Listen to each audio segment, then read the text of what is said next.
All right. Hello, everybody, and welcome to the stream. I hope everybody is doing well tonight.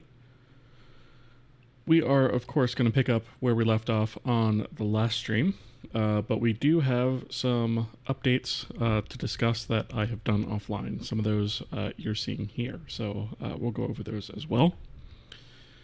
So, before we get into that, though, I do want to just take a quick second and thank the supporters of the channel, beginning with our elite partner, Javier Lazaron, which is the highest tier of subscription over on Patreon, followed by our partners, Gabroli's Inc., and Matt Osgard. Those are the next two tiers of subscription over on Patreon and YouTube memberships, followed by the list of supporters you see here scrolling on the screen. They are a combination of the other tiers of support over on YouTube memberships, Patreon, as well as Twitch subscriptions. So thank you all very much for your support. It is greatly appreciated and helps me cover the costs associated with running this project and channel. Things like software licenses, hosting fees, eventually artists, assets, things like that. So thank you all very much for that support. It means a great deal to me and helps me out a lot. With that said, I would like to also extend a big thank you to all of you, the viewers, whether you are catching us live on the YouTube side or on the Twitch side. Thank you very much for being here. Without you guys, this project would not exist. So thank you for being here. And thank you for the follow there, Matt Animation. Appreciate that. All right, so we are continuing our journey of... Oh, thank you so much for the Prime subscription. Thank you very much. I really appreciate that support. Very much appreciated. Thank you. So we're kind of continuing with our implementation or our re-implementation of our scenes, right?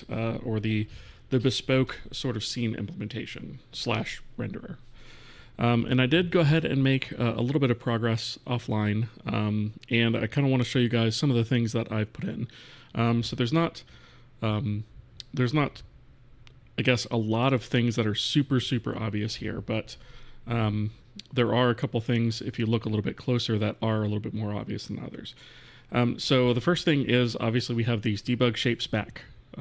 So I've got one debug shape here. The yellow one is for our teleport, or our volume rather. So we've got a debug shape for that.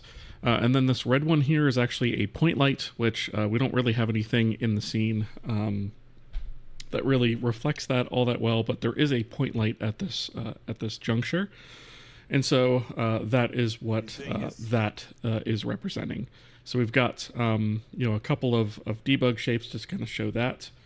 Thank you for the follow, appreciate that. And yeah, so we've got that. And then I also made a couple of updates. We've got a few bounding boxes in here that you can kind of see if we get closer to some objects here. So you can kind of see this, or loosely see this green outline here. That's sort of a debug shape being rendered around this, and that's going to serve us well in the coming updates that we're going to hopefully tackle in this stream. And then if we go and look over here, because this is kind of a better example of it, there's a few visual updates that I went ahead and got in place as well. So everything first off is working correctly. We have our cube maps working correctly, our IBL working correctly, our shadow casting, all that good stuff. I even fixed the various issues that were happening with these cubes to get them correct. So there were lots of little bugs that I sort of tackled offline, just because it was kind of quicker to do it that way, right? And then another thing you may notice here is this tree mesh here looks a lot fuller than it used to. And that is because we actually have double-sided materials actually in place now. So we had the configuration or the ability to set that up in configuration before, and now the renderer is actually set up to be able to properly handle that. So we can actually see the back face of those double-sided materials, and it just helps things look a lot better in terms of foliage. In addition to that, we also have two different types of transparency now. So this mesh here is actually utilizing a newer type of transparency. So we have a new type of transparency. I haven't really come up with a name for it yet, but essentially when the alpha drops below a certain threshold, that is where it basically discards the fragment. And that is usually good for things like foliage, right? Versus just, sort of using the alpha as is. So we have that in place as well. There's probably some more adjustments I could make to that, but for now, I think it looks pretty good. And then last but not least, you may have noticed also by looking here at this texture that this 512 by 512 is lit up green now. And what we're actually looking at there is an emissive map that's applied. So we've had this in place for quite a while, but we didn't actually have sort of an example of it in the world to sort of test with. So our sort of default cube testing mesh now has that in place. And you'll notice that this is the same value green over here where the face is lit up is where it is not lit up, right? And so our emissive maps are also in and working. And probably a better example of that is over here where you can see that this shadow map does not affect the 512 by 512 text there. So, a number of updates. Also, our reflections are working properly, although we need to discuss that at some point. So all of those fixes have actually been pushed to the repo already. So as far as that goes, there's not really too much more to discuss. All right. So that's kind of all of the things that I've managed to accomplish offline, which sounds like a lot. And I actually have a little bit more to go over as far as what we're going to be handling tonight. But it's kind of nice to have some visual progress forward, right? Apothrum, good to see you. Welcome. Matt Animation says the tree looks great and the shadow isn't all flickery. So the shadow isn't flickery from this distance. If you get right up on it, it kind of does a little bit. But that is because of my shadow map settings, right? So I wanted, we have cascading shadow maps, right? So we have, which one was it? This one. So we have the different cascades, right? Depending on camera distance and all those things. So I wanted this to really look good from a few different distances based on how we're going to actually render the game, right? We're not going to render this game from a first-person perspective. We're going to render it, sort of isometric like this, right? Isometric. And so, I still have to tweak this a little bit. That last sort of resolution is maybe a little bit not far out enough. But I'm trying to make this look good for, the distance that will be normally zoomed in at. And I may make that actually dynamically update depending on maybe camera distance to the terrain or something like that. But yeah, that's kind of the kind of what we have going so far. So I appreciate that. Happy Rosenrout, how's it going? Good to see you. Station over on the YouTube side, good to see you. Just started watching your series, amazing stuff. I appreciate that. Thank you for watching and thank you for being here. 25th says finally something to listen to while I cook. Awesome. Hopefully you get something out of it. Are you using ray tracing for the reflections? No, we are doing this the old school way. I thought about doing ray tracing, but ray tracing isn't really something we're going to need for this type of game that we're working on. So I'm not going to put it in yet. Maybe I'll do that as an enhancement once we actually get, the core game developed, but I don't think I'm going to put it in yet. So essentially what we're doing is we are rendering for each one of these water planes, which we only have one in this scene, right? So the water plane is this guy. So for each of these, we essentially render the frame twice for each one of those, right? So we have a refraction, which is what sort of distorts things below the surface of the water. And then you'll also see that there's kind of a reflection rather here too. So you can kind of see that down here. And that's sort of a different pass. And then of course we have the pass finally that includes all water planes and all meshes drawn normally. So that's kind of how we're doing that at the moment. Ray tracing is something that I want to get in, but it's also one of those things that, like, for what we're building doesn't add enough value for me to do it now, because it is a completely different separate rendering pipeline, right? So it is kind of on the nice to have list, but I don't know if or when I'm going to get to it. Anyway, so that's where we stand at the moment. We were talking briefly about this debug data that we have in here. So this is just to sort of help visualize various aspects of the scene.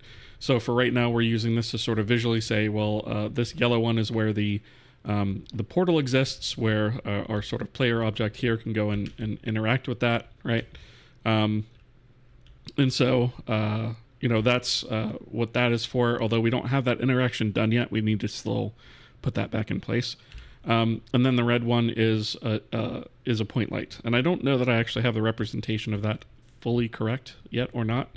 So I'll have to, kind of play around with some values on that. But that's essentially how we're going to represent that in the scene. And then once we get billboards, we'll probably have some sort of billboard with an icon on it that's colorized to the color of the light or something like that to represent it. And then of course, we have bounding boxes on our meshes. So interestingly though, it looks like only our cube meshes actually have that in place. It looks like the tree does not have that in place. So we'll have to debug that and see why. But the reason that I wanted all that debug data in place, and also we're going to need this for a lot of different things as well, is because another thing that I did off camera was I implemented a bounding volume hierarchy. So bounding volume hierarchy is good for a few different things. Essentially, what you have is you have axis aligned bounding boxes that are associated with each thing in the scene that you want to include. And then those bounding boxes are sort of combined into sort of parent bounding boxes as you go up the scene hierarchy, right? So the whole scene is essentially one large bounding box, and then you have groups of objects in smaller bounding boxes, and then objects each have their own individual bounding boxes. And so we want a way to visualize that. We're going to use the debug data to do that. The other thing that bounding volume hierarchies are good for is collision detection and object selection, which was one of our to-dos here at the top, right? So we have raycast implementation and object selection via BVH. So both of these things are in process, as well as debug render data representation. So the next step of this is I already have the raycast implementation in here along with the BVH. And essentially, we're going to use the debug render data representation to sort of render out where those bounding boxes are, those axis aligned bounding boxes. And then we're going to hook up the raycast implementation so that we can cast array into the scene to be able to select objects. So that is kind of the plan, at least for tonight, and probably tomorrow night's stream as well. Fluffy Panda, welcome, first time chatter. I hope you're doing well. So quick overview of what we're doing. We've written a game engine from scratch. Obviously that's still in process. The game engine itself is written in C, uses Vulkan as our initial rendering backend. And then we are building a game on top of that, is essentially the short version of that. So we are in the process right now of actually revamping the way that our scenes work to be game specific, where they reside in the game code, because the game understands or the game is aware of what data it has, how that data needs to be represented and accessed in memory as well as rendered. So that is kind of what we are in the middle of now, which is a little bit of a refactor effort for sure. But it's also going to allow us to remove a lot of code out of the core engine and offload that responsibility onto the application where it should have been in the first place. So that's kind of what we're working on right now. Dingus Dev, appreciate the lurk. Is the BVH dynamic? Yes, sort of, right? We do have the ability to update it, right? It doesn't like auto update. It has to be told to update. But yes, we can rebalance it and all that other kind of stuff. Although I have not really tested it, right? I kind of banged a bunch of code out over the weekend, and we're going to see if it works, right? Let's see. Do you render the bounding boxes or debug data in immediate mode, or using instancing for it? So for right now, we're not really doing any of it in immediate mode. I've done a little bit of research in how I want to handle that, because I'd like to be able to do debug stuff in more of an immediate mode. And I have some ideas on how I'm going to implement that, but I haven't fully worked that out in my head yet. So we are going to eventually switch to that. But essentially what we have right now is in our sort of base entity, we have our BVH information, and then we have our debug data information, right? And so my initial thought behind this is that we'd have one debug data that exists for the debug data of whatever type of entity it is itself, right? So that would be the sphere or whatever.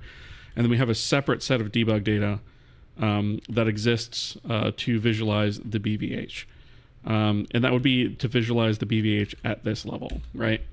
So the problem with this is there's a couple things, right? And I'm not 100% sure I'm going to stick with this. Essentially, each one of these base entities can have multiple representations within the BVH of how it's rendered, right? So the data that I'm keeping here will work fine for an individual axis line bounding box. The axis aligned axis aligned bounding box for this particular element within BVH. But what I haven't figured out yet is how I'm going to sort of render those more parent instances of the BVH, right? And I think I might actually work that. Now that I think about it, I might actually, instead of doing this, I might actually work all of those rendering references into the BVH itself. So I'm actually gonna remove this. The more I think about it, the more that I think that's probably not the right solution, right? So what we have in the base entity itself is obviously we have the extents. We kind of talked about this in the past. The extents essentially encompass the entirety of the object itself. So we use the extents to build the axis aligned bounding box itself. We can also use this for a lot of other things as well. So we use the extents to render the debug data for the individual object, which is affected by its model matrix, right? Versus the BVH data may not necessarily be, at least not directly, right? So there's that. And then the BVH ID is just an ID into the BVH node within that tree. And then the AABB BVH box is just sort of the cached axis aligned bounding box for this particular element, which again, I'm not 100% sure that we actually want to handle it this way. That may actually wind up belonging in the BVH itself. Let's see. Nice, I'm currently learning Zig, want to learn about STL. don't know that much about Vulkan. Yeah, Vulkan is Vulkan is its own beast for sure. Cool thing about this project is it doesn't need SDL. That's true.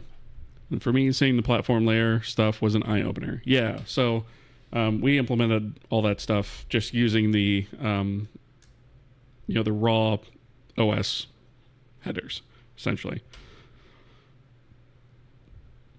Curious what approach you might take. I stumbled upon that in my game engine, and performance is terrible in immediate mode.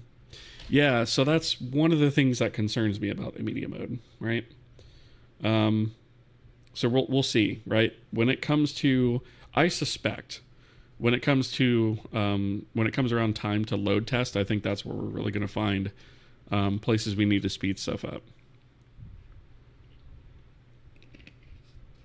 But we'll profile that when the time comes, because I plan on having scenes that are going to max out the number of entities that we can actually have, which right now is just over 65,000, right? 65,500, right?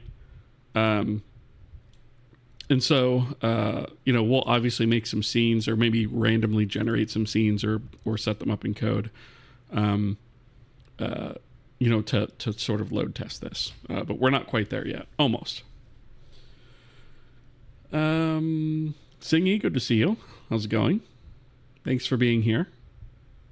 Foo Games is asking, what do you think about AI replacing software engineers? Ain't gonna happen. AI is nothing more than a tool, right? It is a tool that you can use to generate some stuff, right? But I generally recommend people don't do that too much, right? Unless they really understand what it is that they're doing. Because you don't want to outsource critical thinking and problem solving is the thing I always say. The minute you start to outsource those things to an AI and you stop doing that yourself, that's when you become sort of weak at that, right? So we definitely don't, I don't recommend that. And the thing you have to remember about AI is it's nothing more than a fancy token generator, right? It doesn't have context, actual thinking context. It doesn't have problem solving ability. It just generates things based on what it thinks you want, right? And all the data that it's been trained on. It doesn't actually have the problem solving capability of a programmer, right? Or a software engineer, if you will. AI as it stands right now, I don't see it replacing anyone, really. If you can be replaced by, let's put it this way, if you can be replaced by an AI, then you need to upskill. Pretty much. Looking forward to the level with 65,000 enemies in your game. Well, actually, that would actually be kind of funny, because 65,000 enemies would still leave me room for just over 500 other entities to build the scene out of. So theoretically, that's technically possible.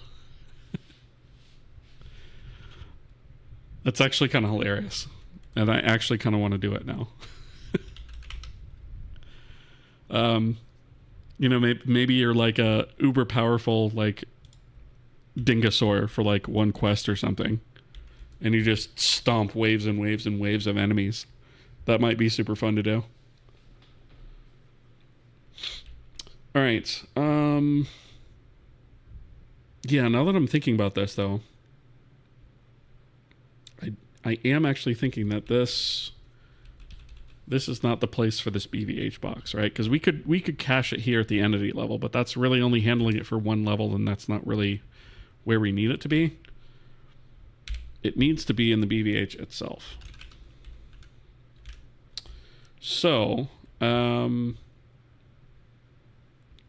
maybe let's store this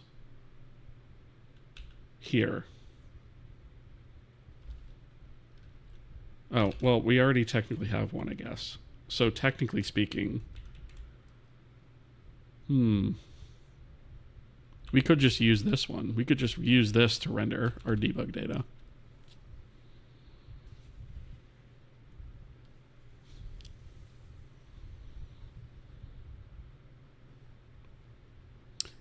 Now that I think about it, we could potentially switch things up a little bit too with how our debug. The way that debug data is drawn currently, I think it's under, I want to say it's here. Isn't it vertex? No, I think it's render types, actually.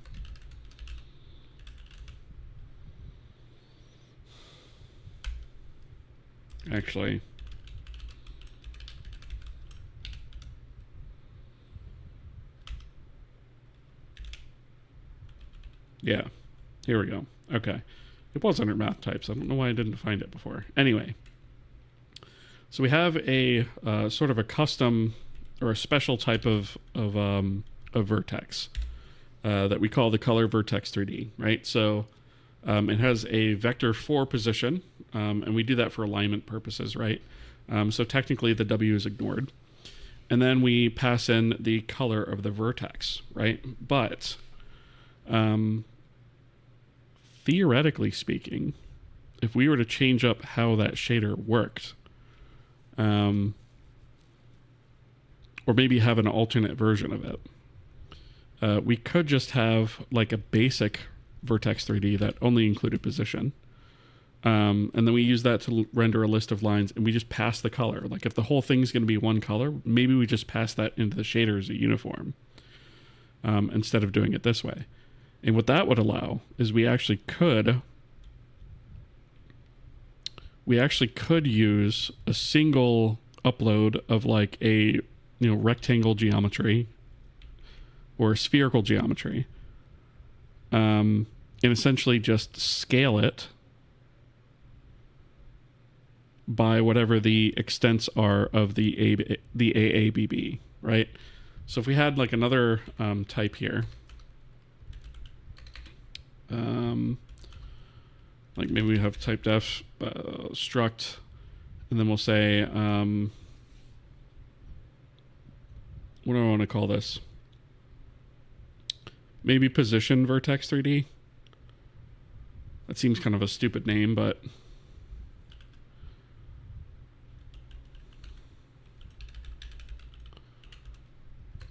we'll come back to that in a second. So this guy would only have this, and the color would be provided by the shader. And so this would be kind of a different way for us to handle the way that data is generated. Because right now we sort of generate these in our geometry functions that generate this kind of data. So I'm kind of leaning towards maybe doing it this way, because then we would be able to just essentially render the same box over and over, but just pass a different color every time. Maybe that's something we could set up, because I feel like we need that anyway. Let's see. Dingus bullet hell, right? What would a dingus bullet look like? That's my question. Actually, I don't know if I want to know the answer to that question.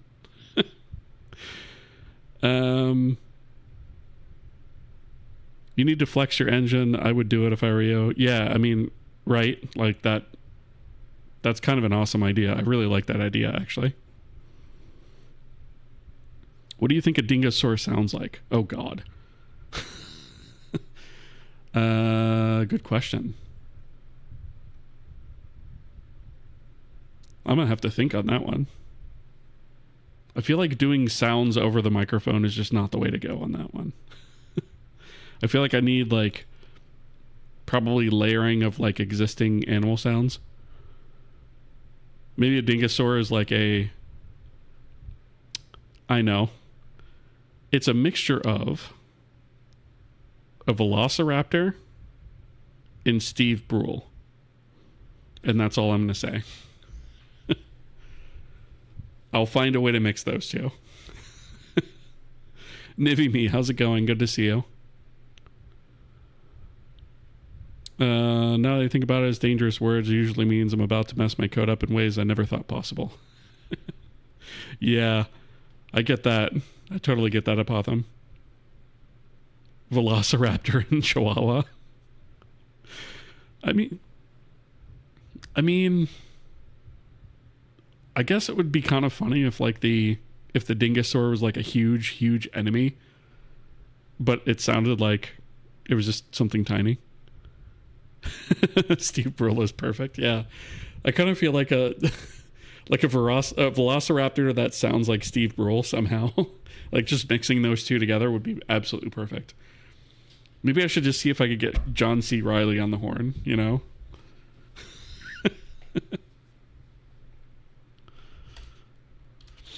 See if I could get him to just make me a Dingosaur sound effect. Anyway. All right. So we're just going to say position only 3D vertex. So if we do this, then we'll have to go to geometry 3D. And actually, is it even in this one? No, it's not. I think it might just be in, whoops. Might just be geometry H. Yes. Okay. So the cool thing about this is we generate all of these things where we generate a line box 3D or let's see, where are the other ones? Or line sphere 3D or line 3D. I don't know why these aren't together. I should probably move them together. Is they all return a K-geometry. And a K-geometry isn't specific about how its vertex data is laid out or whether it uses index data or any of that stuff. So theoretically, what we could do is right now we are essentially passing... we're not passing a geometry type, right? And I think we could probably do that.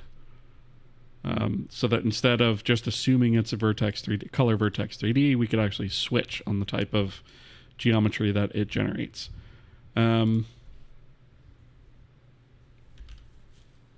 So let's see, 3D static, color only. Maybe we should also have static position only. I guess color only is kind of a little bit of a misnomer. So we'll make this one 05, and I'll just increment these others. Probably don't need to define these this way. But anyway. This is a bit of a misnomer, so let's rename this to just color, right? It doesn't change and contains, and only contains position and color data, because that's more accurate. And this one only contains position data. So this guy here, what we should probably do, let's see, we have generate line 3D, so we should probably do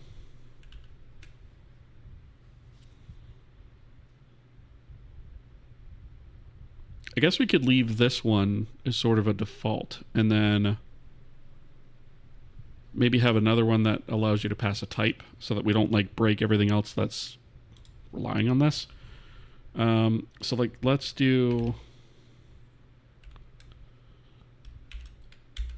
this. Let's go down here. And we'll say generate line 3D typed.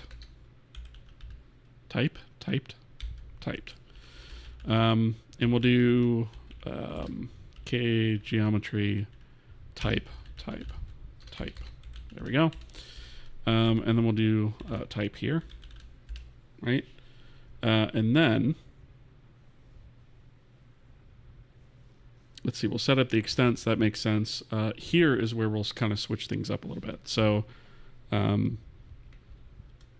we'll do, I guess we could do a switch on the type.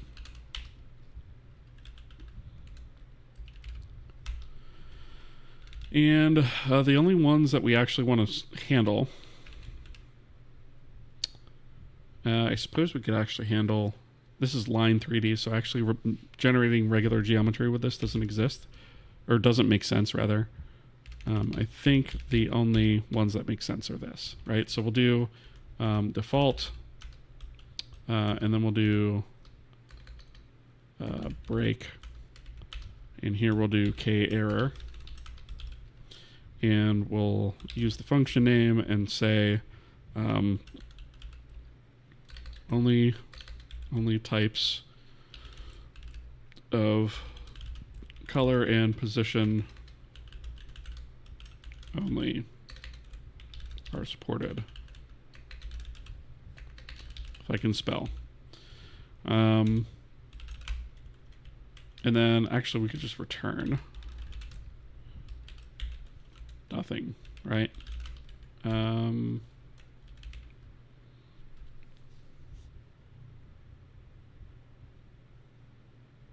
We didn't really have an error case before. Usually I'd use a Boolean here, but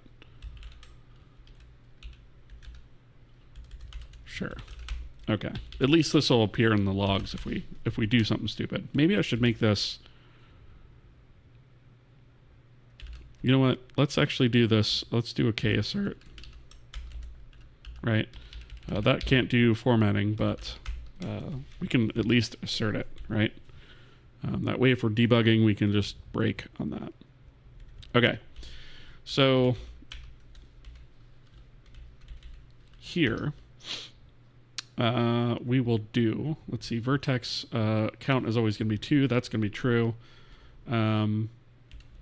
So here we can actually take this and just move it here, and then take a copy of that, put it here, and put position vertex 3D here. And then in either case, so we have, wait, why are we setting?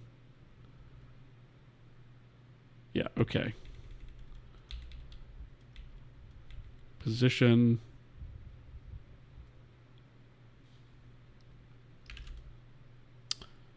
Technically, casting to either type is kind of the same thing.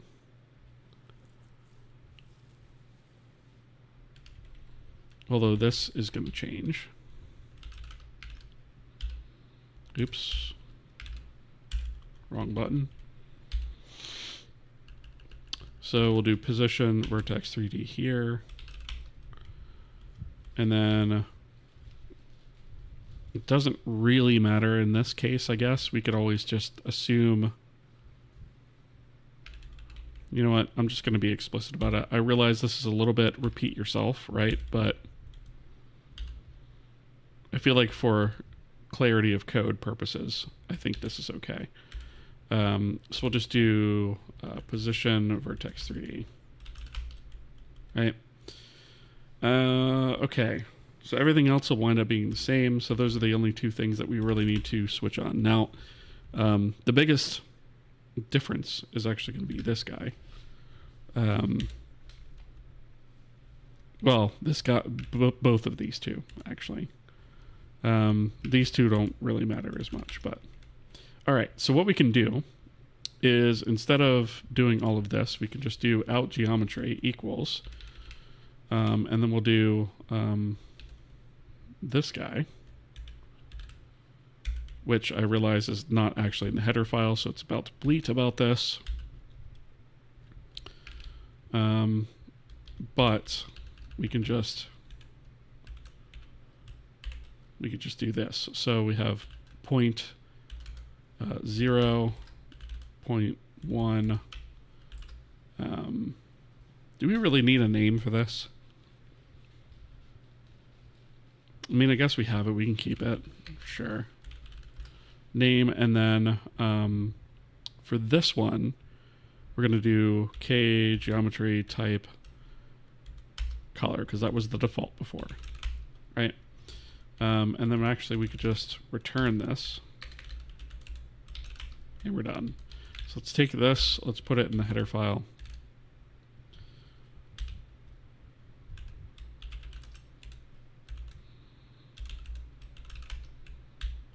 Right?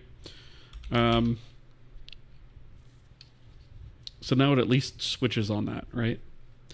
And we'll essentially have to do the same for the other types. This one actually takes color as an argument, which the other did not. I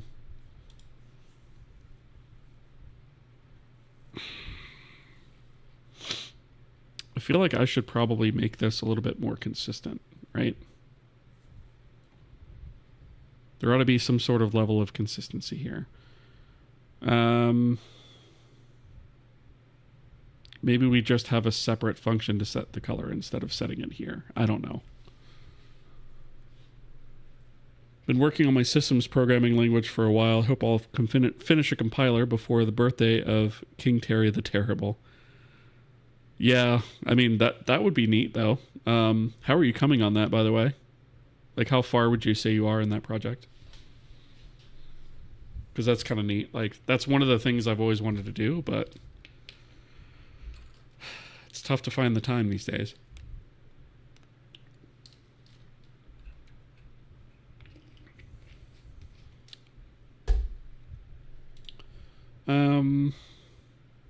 Finished the parser, started working on semantic analyzer. Nice, okay. That's still a pretty big step out of the way, but yeah, long way to go though. I understand completely. Okay, so I think I'm going to do like I did before. I'm just going to take this.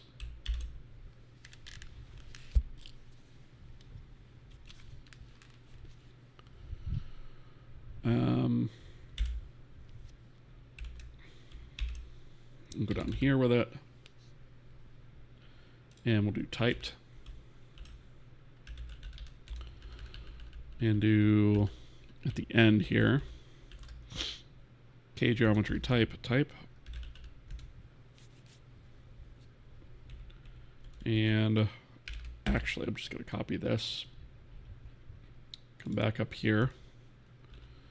And I'm going to do return.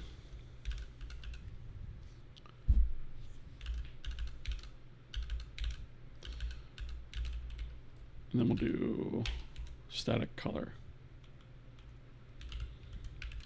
Right? And then we can just delete all of this. Yeah. Okay. Pretty sure that that's what I want this to look like, but let's go ahead and just finish implementing this first, and then we'll put it in the header file. Okay. So again, we'll want to switch on type. In fact, I'm actually going to steal this logic from up here, because that's going to get us a lot of what we need. All right. So we'll do, let's see. This one we actually do a cast on this, and then we do all this logic. I wonder what is the better way to do that. So I guess we could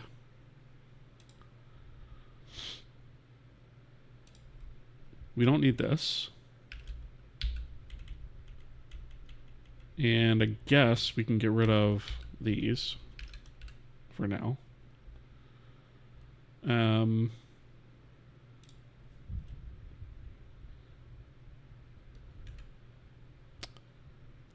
Let's see. I guess we can just go with,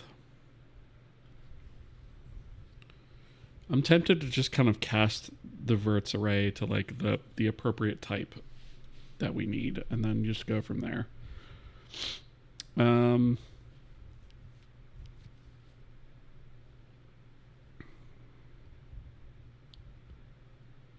Should I just do this twice? That feels kind of poopy, but sure. We'll just do it that way for now.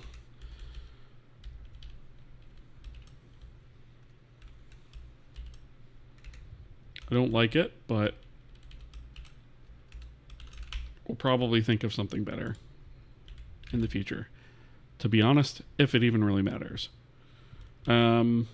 So let's just do this and put this all in color. And then come down here and put this all here as well. Except change the type to position vertex 3D. And get rid of all of the color stuff because we don't care.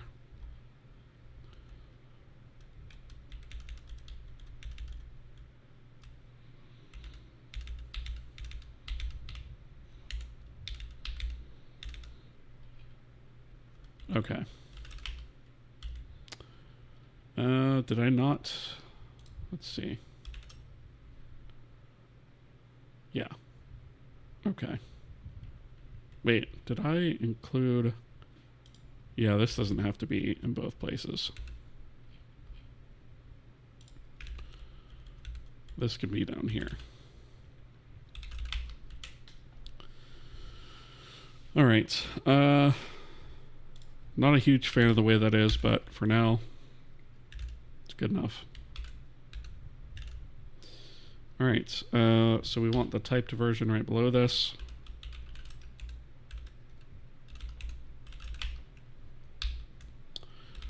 And that solves that one. And then we have, let's see, recalculate box 3D. I don't know if we actually need these or not going forward. We'll see. This is what I was interested though. So this one here, thankfully, is a much smaller function. So we're going to do K geometry type, and we'll do type here. And this also needs to be typed. So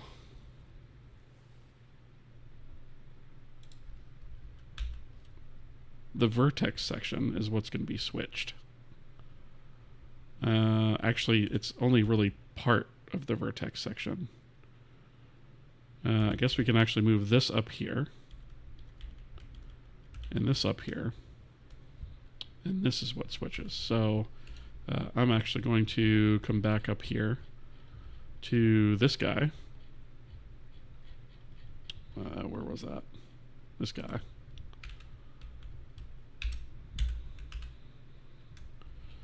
And I'm going to steal that.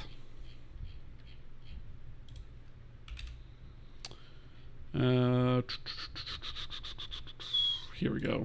So let's put this here. And we can actually just delete this and this. And then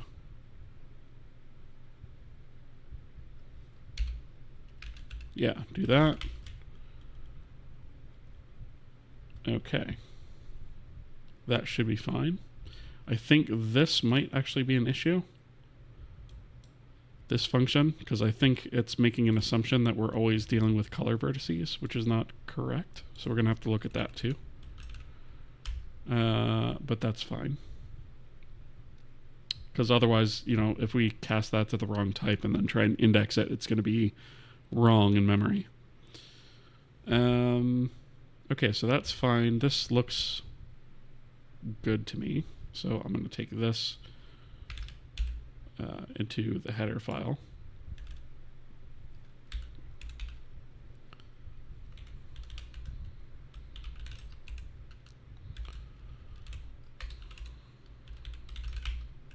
All right. And then we'll do our Burklaus raiding with a party of 7. Thank you so much for the raid. I appreciate that. What did you get up to on stream? Welcome, raiders. For those of you who don't know Art, definitely go give him a follow. He is another person, much like myself, who likes to write his own tools in his own engine, and he's doing so. He's making a pretty cool looking retro FPS called the Warlock's Gauntlet, and he's making all of his own. He's making his own engine from scratch in C++, and he is writing all of his own tools as well for that, which is really cool. So definitely go give him a check out and a follow. Thank you very much for that. Thank you very much for the raid. Really quickly, I'll briefly discuss kind of what we're talking about here. So we are building a game engine from scratch in C using Vulkan as our initial rendering backend, with plans for Direct 3D and Metal in the future. And the engine itself is free and open source, so it's Apache 2.0 license, which means you can use it for whatever you want, whether that be personal or commercial use. It does not matter. All that I ask is that if you use it, you just say you used it. That's literally it. It's 100% free and open source. It'll never be... it'll never cost anything. There'll never be any sort of licensing or royalty fees of any kind ever. This is something that I'm doing as sort of an educational resource, and I believe that stuff should be free, so that stuff will not be paywalled. The game that I'm building on top of it, I am going to be releasing on Steam at some point, so that is not open source, but the engine itself is. I may open source the game sometime after release. I haven't really decided yet, but yeah, so that's kind of the overview. I'll drop a link in chat to this website here. There's all kinds of links on here and a little bit of information about the project. We do simulcast to YouTube and Twitch. We also have a Discord with just over 1,000 people on it. We've got a GitHub link here and a Patreon. I don't have any sort of sponsors or anything like that other than you guys. So yeah, that's pretty much that's essentially what we've done. What we're working on now is we are actually building some debug data or debug rendering data to render our bounding volume hierarchy. And I did a little bit of thinking on it, and it just kind of makes sense to reshape the way that we handle our debug data just a little bit. And that's what we are in the middle of. So once we get that done, then we'll be able to actually render out our bounding volume hierarchy, hopefully relatively quickly, so that we can actually have a visual representation of what that looks like. Procedurally generated world with houses. You can't build houses in the game. That's pretty awesome. I love the concept of your game. I really do.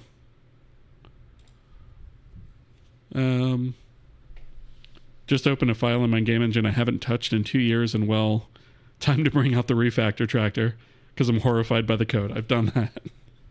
Been there, done that. I've done that on stream even a couple of times. In fact, we have a refactor tractor emote. So that's something new that I kind of added not too long ago.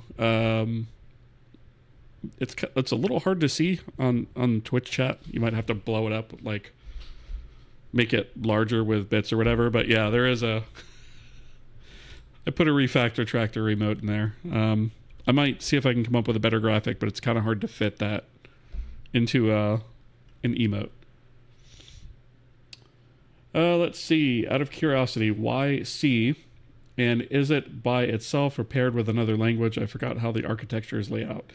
So there's a couple reasons that I chose C over C++. Especially modern C++ is a giant, very complex language and a bit of a mess, if I'm honest. The C compiler is much, much faster. It's a far simpler language. So the compile times on C are much, much faster than C++ could ever hope to be. But also, any C++ that I wrote always looked remarkably like C. And so when I started this project, I'm like, you know what? Let me just let's try writing this in C. Let's, we experiment with a lot of things on this project, and that was one of them. And so far, it's actually gone pretty well. So let's see. If we just do a clock on this, we're sitting currently at 73,000 lines of code. Now, obviously, some of that is not, some of that's GLSL and Objective-C and other stuff like that. But yeah, so far we've built the entire thing in C and not really had any problems with it, which is awesome. So it's it was a bit of a challenge to myself, but also it's become a bit of a preference, right? Because I like C.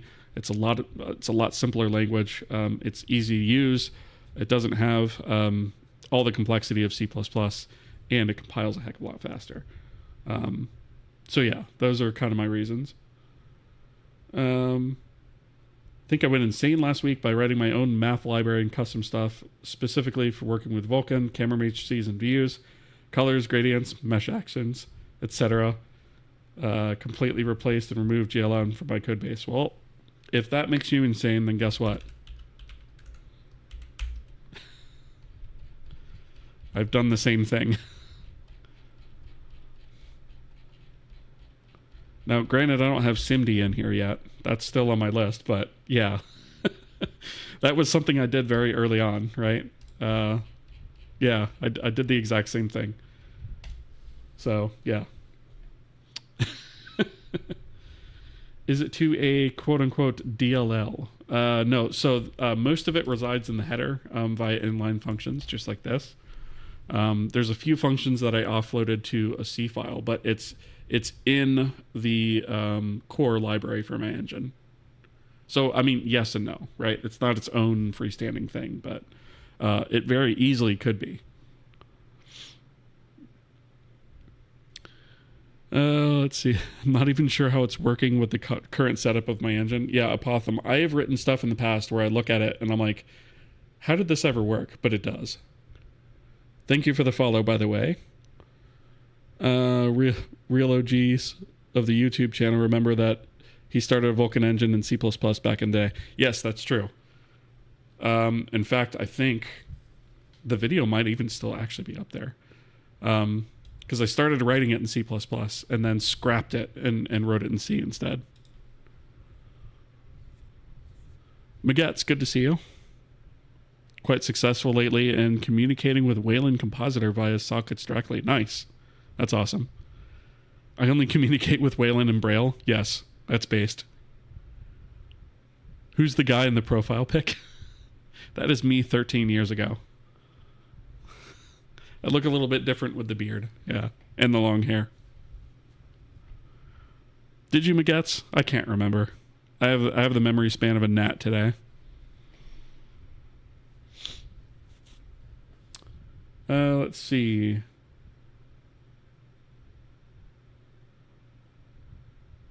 Sama, how's it going? You will now contribute to the open source Vulkan. I mean, I've put a couple pull requests in for minor things on like the validation layers, but not really aside from that.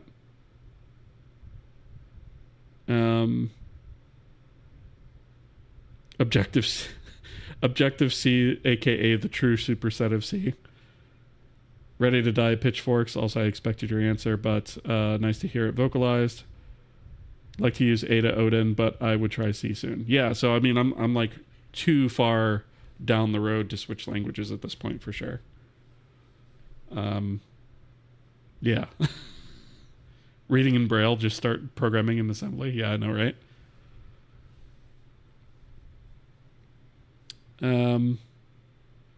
Yeah, so let's see. Did mine in C++ 17 standard.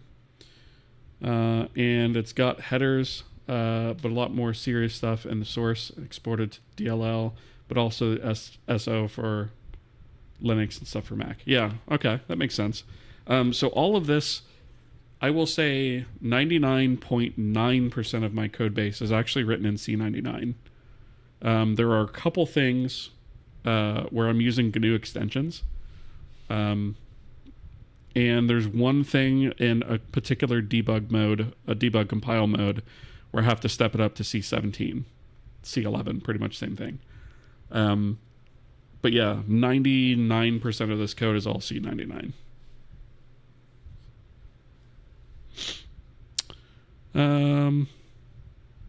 Let me see.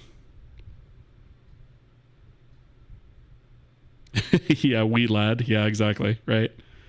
I see Vim, Tmux, and a guy saying he likes CI follow. I appreciate that. Welcome. All right. So what I want to do is say this. Oops, return. And then we just pass the type, which is going to be default to static color. And let's see, we have the type here. I think we've got that one. All right, perfect. So what this will afford us is not having to repeat our code everywhere, but also we don't break anything that sort of relied on this. But now we get this, so we could use our new 3D static position only type, right? Which is this guy here, which is what we want. So I believe, oh yeah, we also needed to adjust these recalculation functions. So there's box 3D, and then either by points or by extents. Did those, I think they're literally just, I think they literally just slam out vertices. I feel like we could probably improve on that a bit.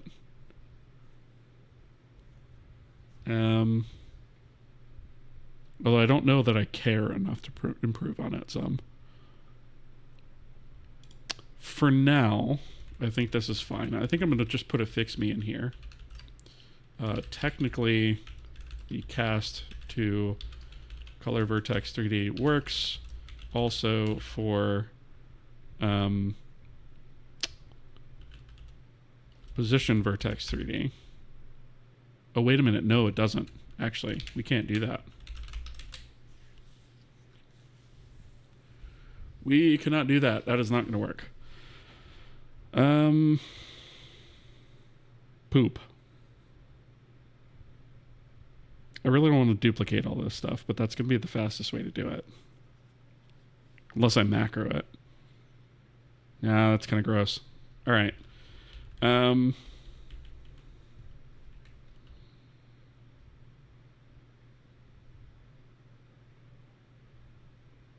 I suppose I could do...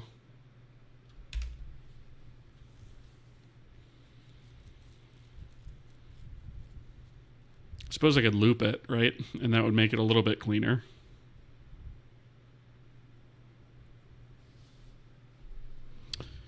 Is ClangD your LSP? Yes, it is. Yep. In fact, I'll do one better. There is a link to an article that I wrote up on my entire NeoVim setup, complete with a link to the configuration file, the dot file.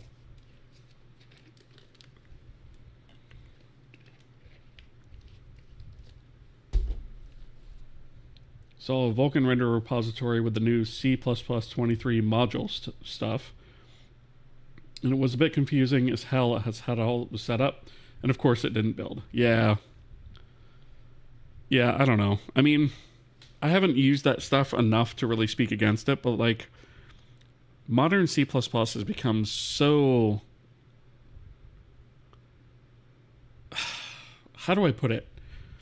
It's almost like death by committee. Right? Because it's so overcomplicated by just tons of terrible decisions that were just made to that just bloat the crap out of the language, right? And it just makes it so complicated that it so far beyond where it needs to be in terms of complexity. One could argue Vulkan's kind of the same way, to be completely honest. Let's see.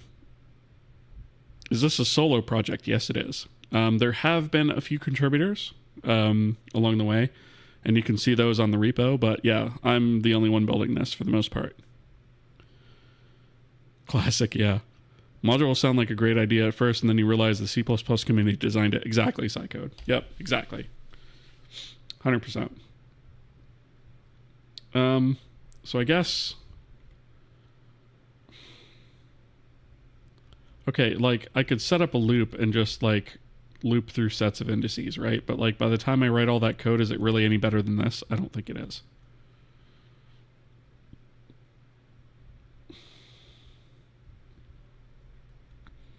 I think when it comes down to brass tacks, yes, we do have some repetition here, but it's probably faster to just not worry about it too much, right? So I think I'm just going to do if geometry type equals k geometry type, we'll do static 3D color.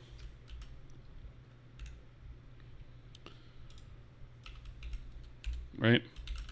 And then literally, we're going to do the crappiest thing that we can possibly do.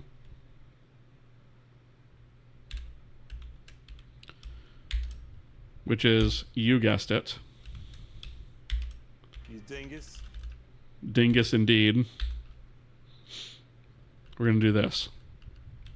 Right? And then literally, it's going to be position only. Which is a lighter type, right? So, position vertex 3D all the way down.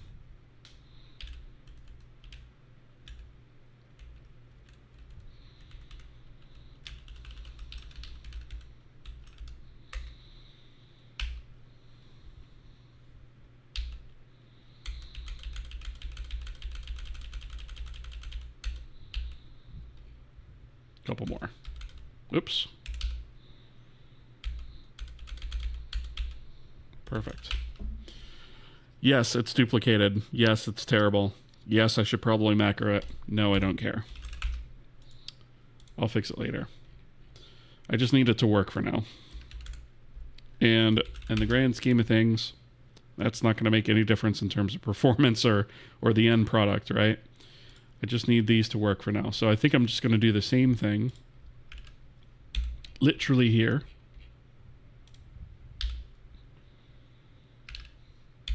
Right? And then come down here.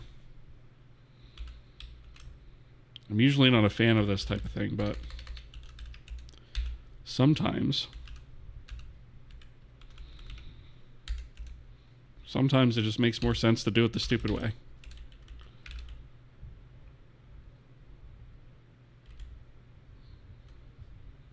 Right? And like I said, I'll probably come back and macro this. I just don't care enough to figure it out right now.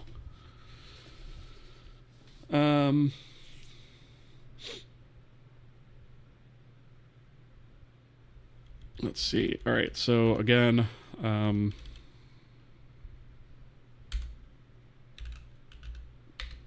position vertex 3D.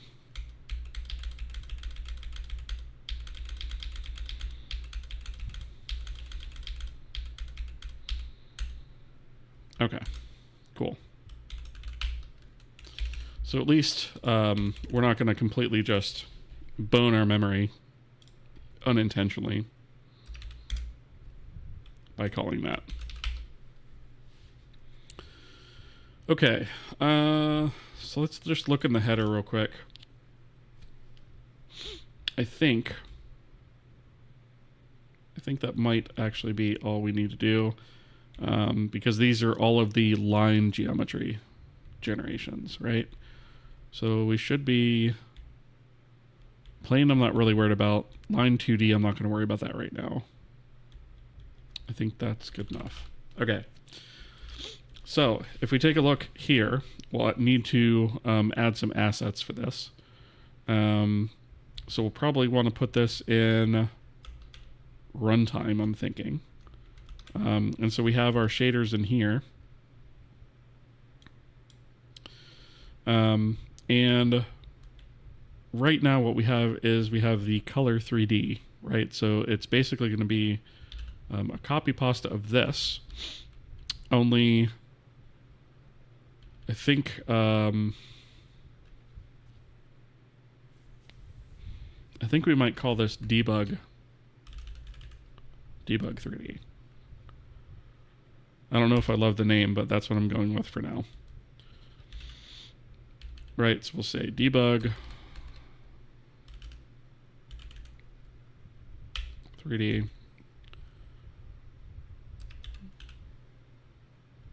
And Debug 3D.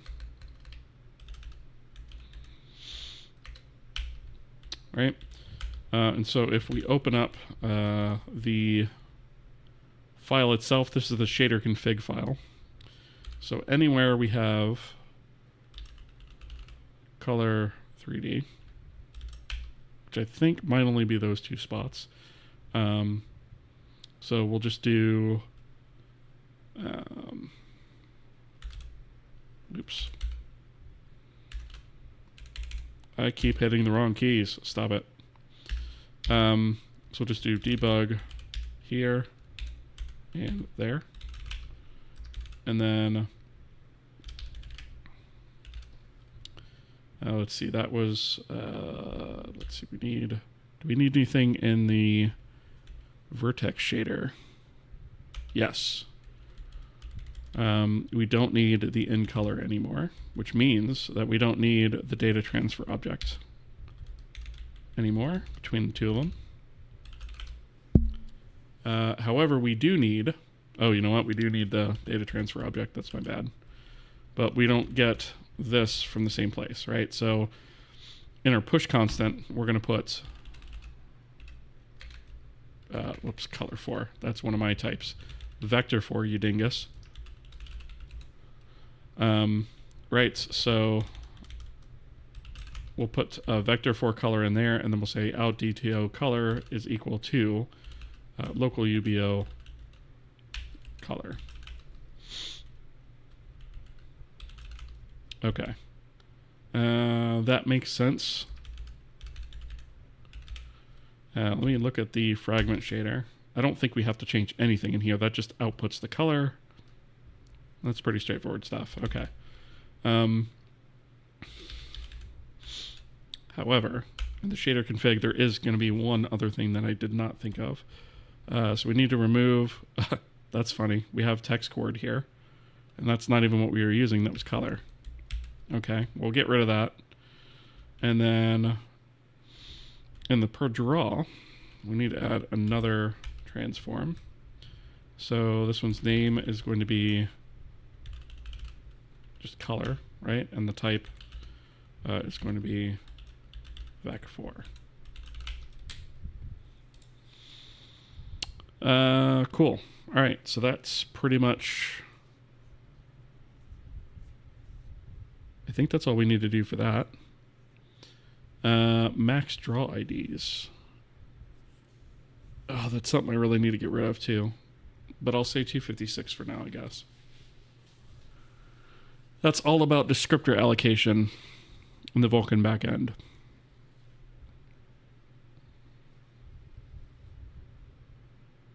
I think 256 is probably enough.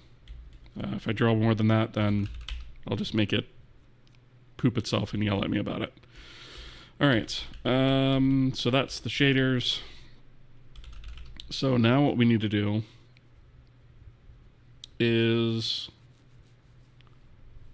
we need a way to reference all of this, right? So we're going to actually switch things away from using the color 3D shader and to using the debug shader when we go to render debug data.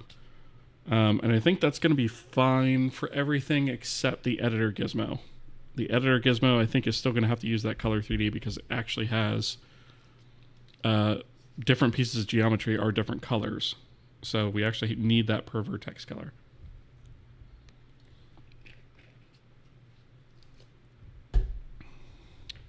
Catch up with chat for a second.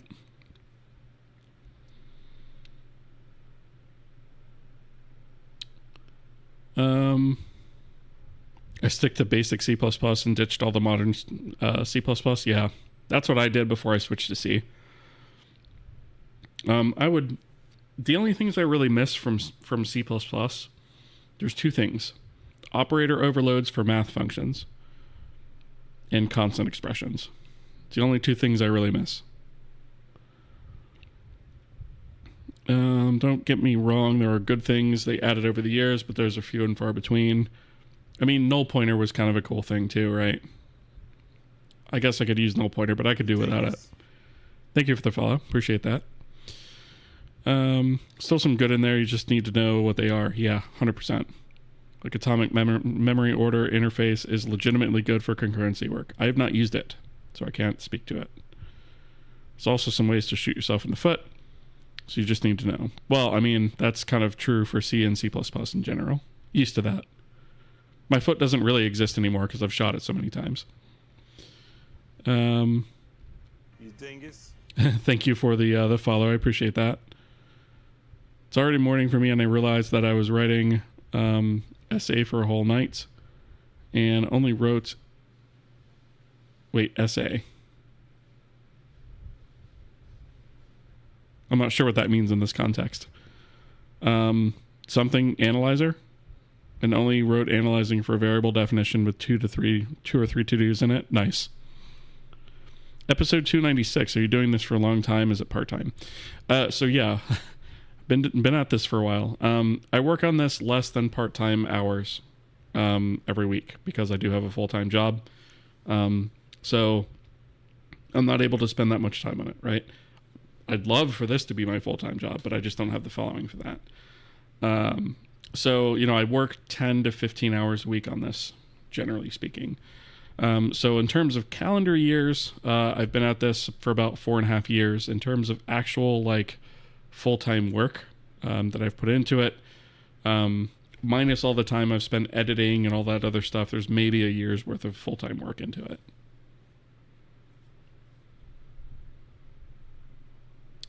Tuning in live for the first time in a while. How's it going? Well, Guy, good to see you. It's going pretty well here. Can't complain. Welcome. What about classes without hierarchies? I don't use classes. How do you know what you don't know in programming? Boy,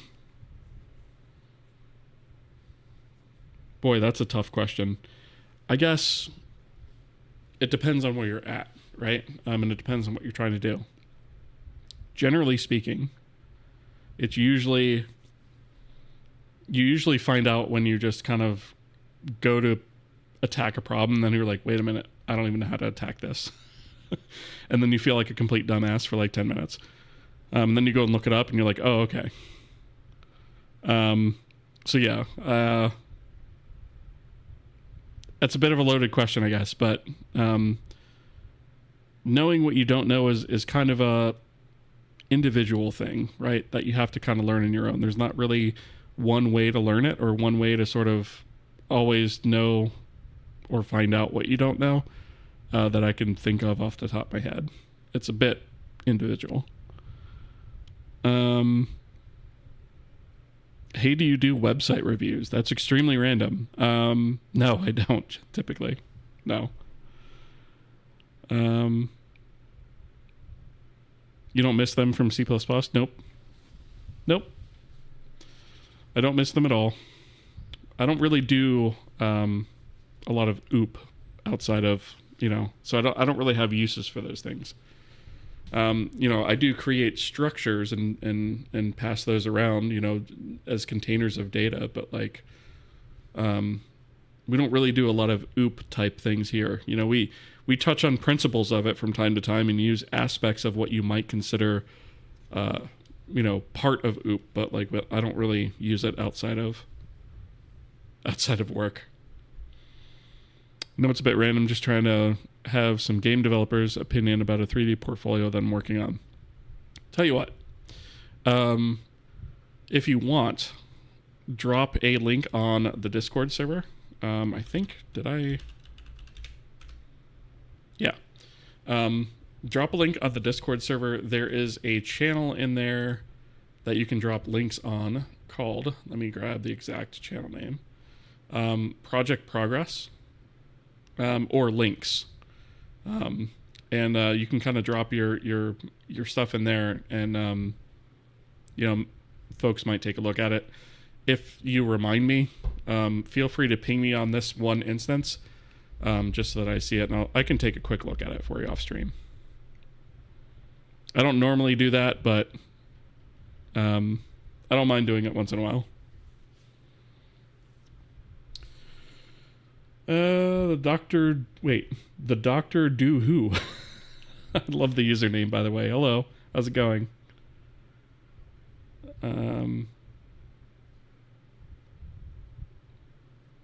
Travis's foot, Schrodinger's dilemma but for C++ programmers. Does it exist? Who can say? Yeah, it exists only to be shot and not exist again.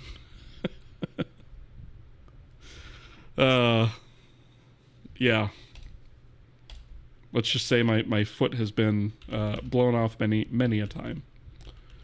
All right. So the whole purpose of this was to be able to render debug data in a somewhat easier way. And so what I'm actually thinking is, for our renderer debug data, you dingus. Let me think. So for our renderer debug data, we typically will have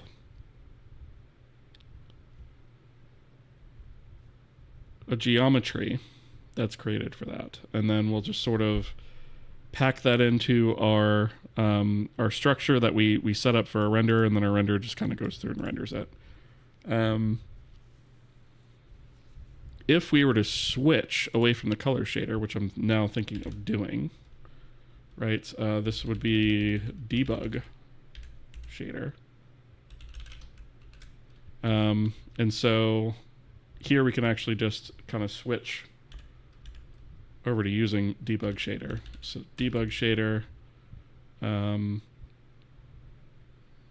me just get rid of this other thing for a second here. So thank you for the follow, by the way. So we'll do debug shader here. Whoops.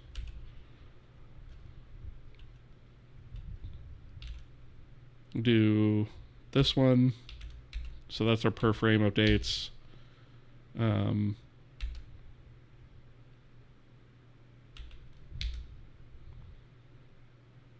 Here's our model location, right? So the next thing we're going to want is actually the color to be associated with this before we apply the per draw, right? So what we're going to need here is a new, we're going to need a new location, and we're going to say color location. We haven't actually set that up yet, right? And then the geometry that we pass in is, ooh, that is actually not correct. That should be a debug geometry.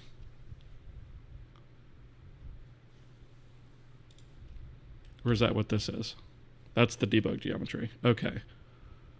So that one contains Illumina geometry render data. So we probably ought to do vec4. Actually, here we can call it a color 4.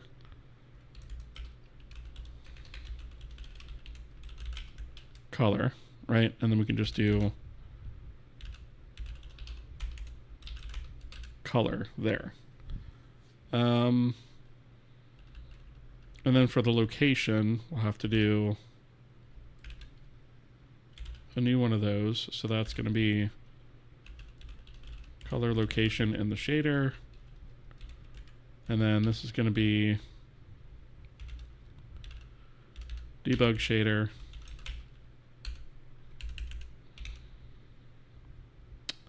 All right, so this is going to be debug shader, but we want a new runtime constant. So we have that for the color shader. We want actually the debug shader, right? So we want a new thing here, and we're going to call this debug 3D. That's how we load up that guy. So this is going to be debug 3D. And then we have debug shader, same thing here and here. And then we have one more location, which is the color location. And that's just called color. And then this is debug shader. Okay. So now when we actually fill out those debug datas in our scene,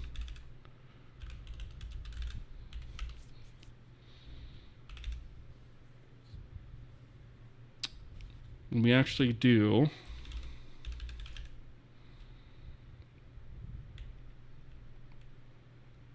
this one, we're filling out these structures here.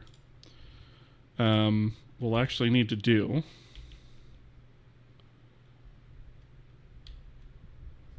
RD color and then the color of the debug data, right? So we don't actually have that set up yet, I don't think.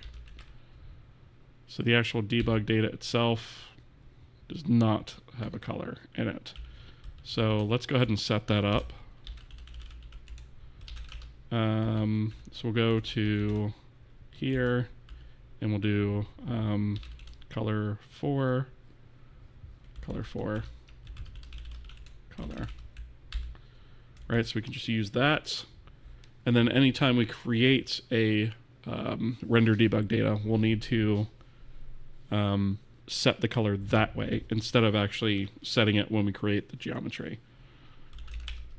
Probably should have separated these when I first created it, but that was a long time ago. All right, so the BVH box, I'm not going to worry about that just yet. I'm going to skip past that. I guess that's the only errors that we have. So create debug data. Let's go here. We do pass color to that. So that's going to be just remapping where we actually pass that color to. So here we can literally just do data color equals color.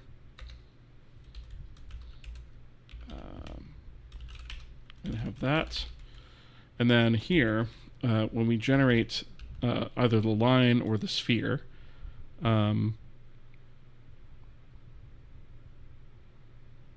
wait, the box of the sphere. Okay, that threw me for a second. We want the typed, right? So all we have to do here is do K geometry type position only is what we want to use for that. And then we're going to do the same thing for this guy. Whoops, typed. And then K geometry type position only. And that way we generate the correct type of geometry that we're expecting on the renderer side. Okay.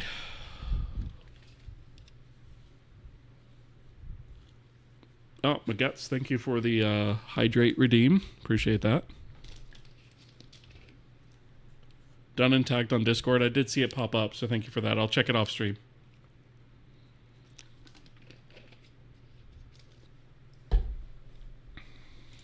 Okay.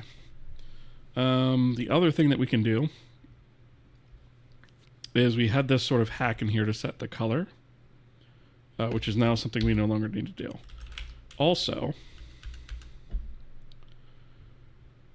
this function takes in color, which I still don't really like.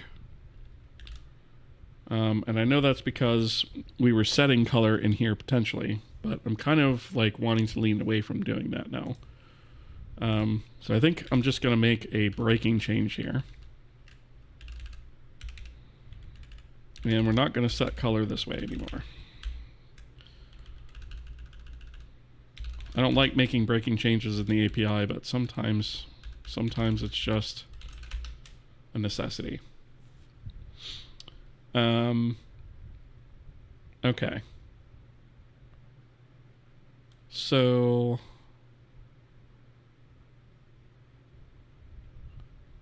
let's see, what are we doing here?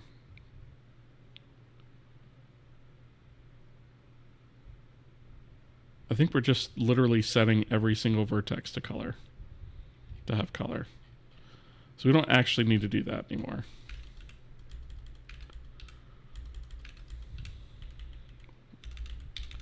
We can actually compress this a little bit.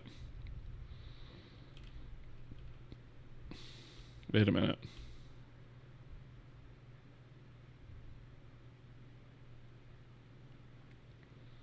Oh, we only set these vertices because the others are 0. Okay. That actually does make sense. Okay.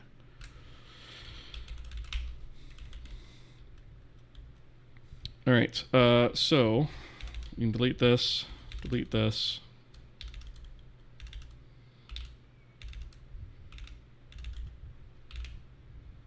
Okay.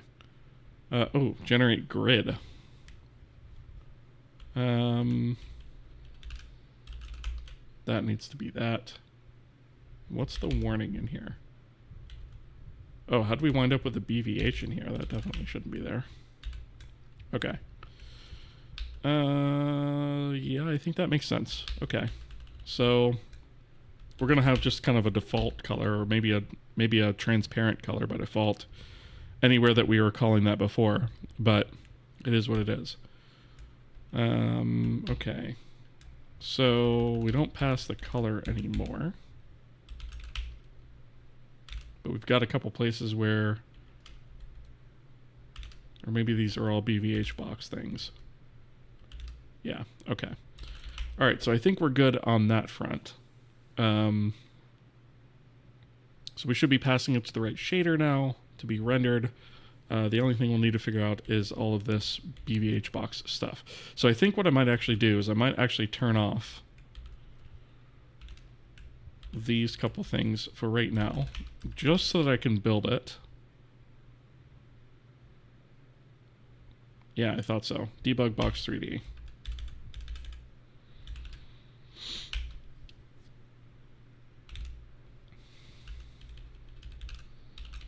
Which means the line 3D is going to have the same problem. So this just needs to be that. And then also sphere 3D is going to have that problem as well, because we changed that type. All right, we have the color stuff to deal with. Okay, so we do not pass color here. Instead, what we do is we say for u32i equals 0, I is less than sphere geometry vertex count plus I, and then we'll do let's see, if we do it this way, we're going to assume color vertex 3D here. We'll cast this.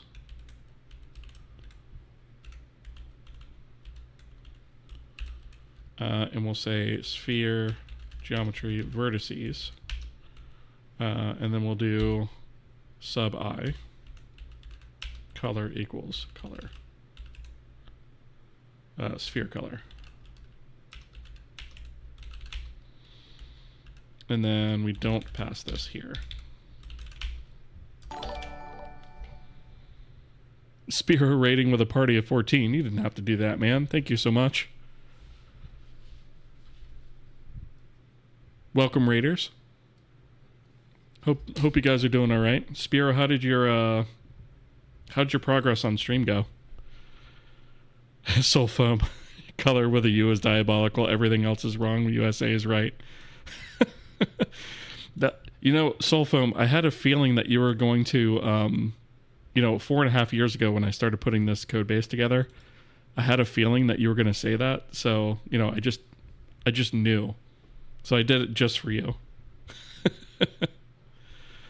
Is a game engine essentially a framework for X11?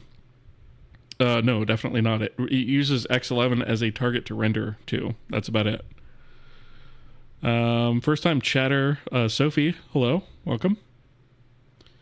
Did it got a full loop working on the HTTP server? That's awesome. So really quickly, for those of you who don't know, or who are not aware, Spiro is a good friend of mine over here on Twitch.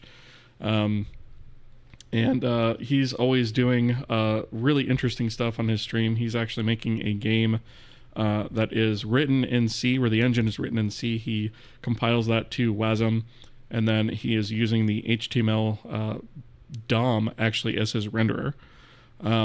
So it's super out of the box thinking. He also covers a bunch of tech news on his stream. He's always kind of doing fun and interesting stuff. He's working on a mud right now too, which is super cool. So I highly recommend you guys go check him out if you haven't already. Welcome, Raiders, and thank you again, Spiro, for being here. I appreciate it, man. All right. So, I am just in the process of shooting myself in the foot. No, not really.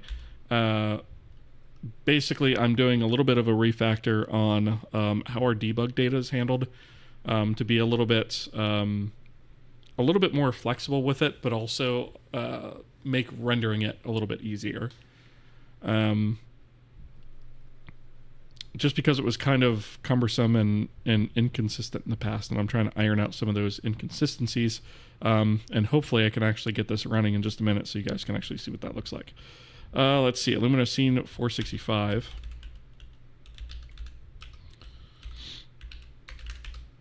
This is unused, that's true. Alright, so I just turned off a bunch of stuff, so this hopefully should run. We shall see. Nope. What did let's see. Invalid shader passed. Okay, maybe we, yeah.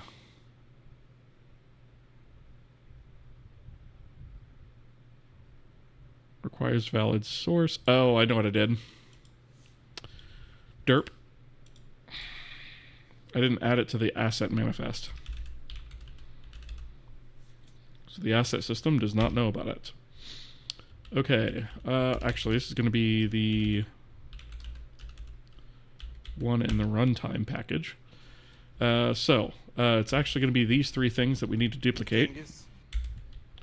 And we just need we need to tell it about the new debug 3D shader. So debug 3D. Thank you for the follow. I appreciate that. Send requests, receive HTML, read files, etc. That's awesome. Yeah, I figured that's what you meant by loop. Oh, that's super awesome, Spiro.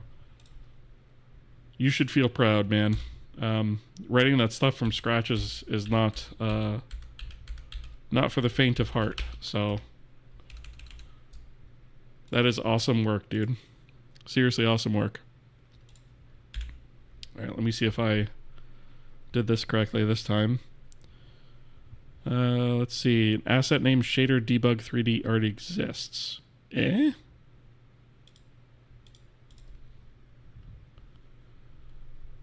Oh.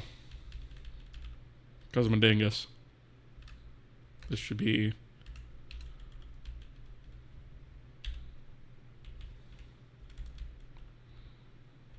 This should be this. Whoops. Wait a minute. I did frag all of them, didn't I? That should be vert. Dingus. Dingus indeed. This should be vert. And then this should be vert. Did I get that right? Probably not. We'll see. We'll see if dyslexia gets me again. All right, well, at least loaded this time, so let's see. Okay, well, looks like some of our debug data is working anyway. Not all of it, though, strangely. We'll have to figure out that.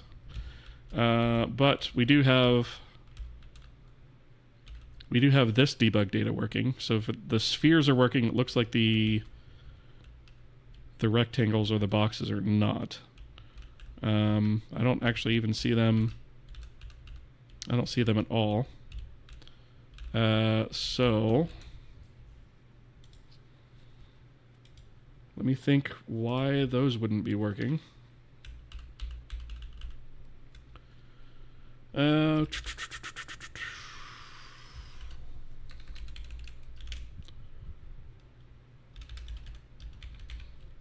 So if we get the debug render data, we have color here.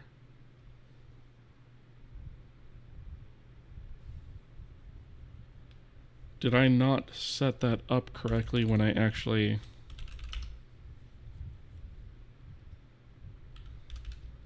Debug data create, or I think it was create debug data.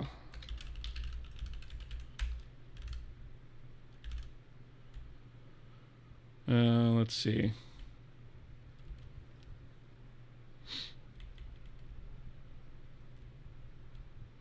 So we have break there.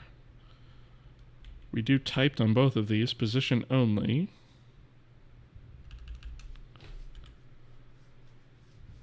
Did I foobar this function? I might very well have.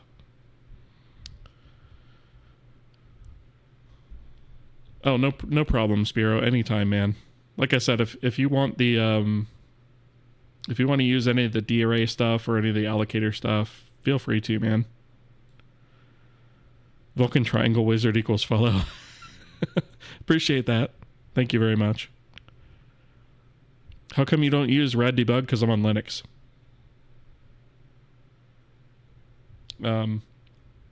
Once it's, well, okay, so there's a couple things with that. So I need a solution, a debugging solution that works for Windows, Linux, and Mac, because I support all three. And yes, I could use separate debuggers for each, but that sucks, right? Whereas this, I don't use it as my editor, but like as a debugger, it does give me a consistent, relatively consistent experience across those platforms. So I use it for now. So yeah, that would be why. But the minute, and I don't think Ryan's done with the Linux port of that either. But yeah, I'm running on Linux right now, so yeah, it's definitely not possible to do. All right, so when we do this, let's see, we pass the type here. We have the correct size for our vertices.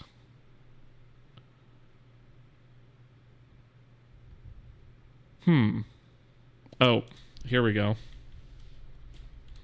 This is probably where we're clobbering the stuff right here. So this should not happen anymore. That's probably it. It's probably just clobbering what we were actually trying to set in the shader instead.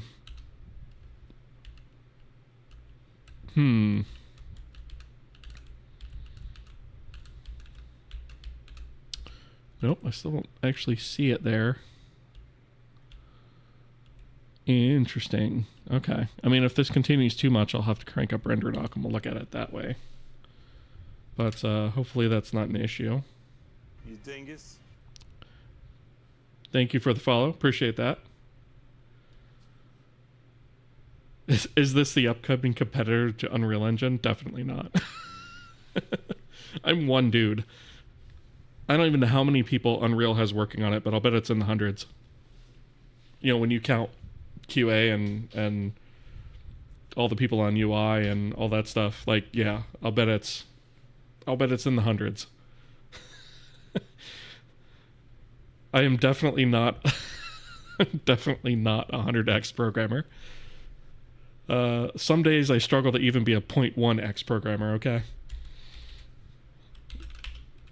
In fact, you know, something was a term was coined on this channel called dingus-oriented programming, which is where I screw up code on screen because I'm a dingus. And yeah, that happens a lot, to the point where we actually coined a phrase for it, and hence all of the references to dingai in the chat and on the stream. So yeah, let's see. I set up direct API calls to start profiling RenderDoc for my viewport context or the whole window in I'm GUI stuff in debug mode with a keybind. Yeah, that's pretty sweet. Not gonna lie. That's not a bad idea. I might look into doing that. if I don't go off the deep end and start writing my own profiling tools, which I've considered, actually.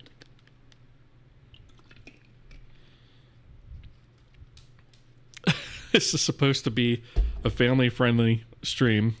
You can't just be, flashing VS around without any warning.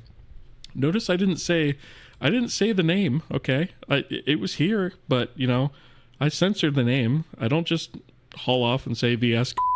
I don't do that. I keep things family-friendly. If it has to show on screen for a minute, it does. But then we put it away. It's all good. Relax. You use the same debugger backend on all three platforms too, or are you using MSVC debugger on Windows through that, which shall not be named. Yeah, so I do wind up using the MSVC debugger on Windows, just because that's kind of the way it's hooked up in the backend. But the end user experience is almost the same. So I too am a Dingus-oriented programmer. Well, welcome. That's why we say welcome to the Dingus army, right? It's, I'm the King Dingus, or the Kingus, if you will. And, I have lots of Dingus-oriented programmers following. If I get 3 cats, I'll name them Dingus, Doofus, and Dunce. That's perfect, Magats. I love it. That's awesome. Just click a keybind and it'll capture that frame and open render doc. Yeah, that's pretty sweet. I might have to set that up once I get a little bit further down the road, because that's kind of an awesome idea. I like that idea a lot. I might steal that, Thomas. I might steal that.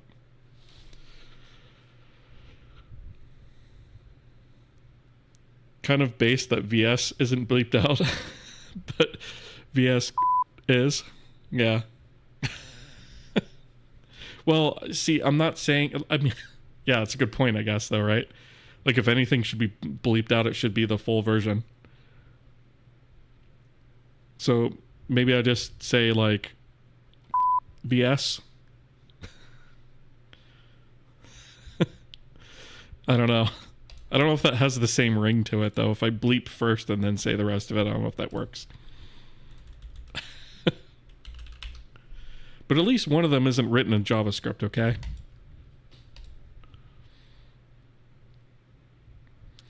All right. Let me see. Am I doing any other dingulation in here?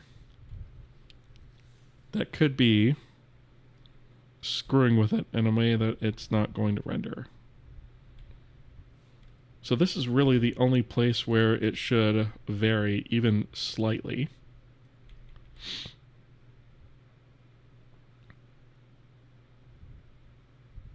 There's IDEs made in JS. Yeah. You dingus. So this runs in Electron. This is a web page. Yeah. I don't know if you knew that, but yeah, this is a web page. I don't know. You used to be able to... I think they disabled the shortcut, but you used to be able to actually... Yeah, you can't get into the developer tools anymore, but you used to actually be able to open like the Chrome developer tools off to the side and like inspect the DOM and everything. Yeah, this is like a full blown. So this is essentially a Chrome browser. It is not essentially. It is a Chrome browser with a web page in it. That's what this whole thing is built off of. Yeah. LSR, good to see you. Welcome. How have you been? Yeah, it's Electron, exactly. Yep. They disabled the Chromium debugging tools. Yeah, but I remember before they did that, it was super hilarious to me that I could open that up. It was very funny.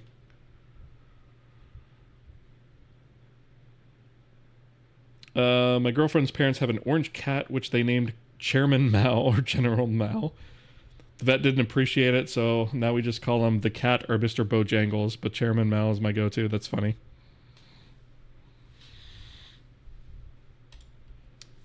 All right.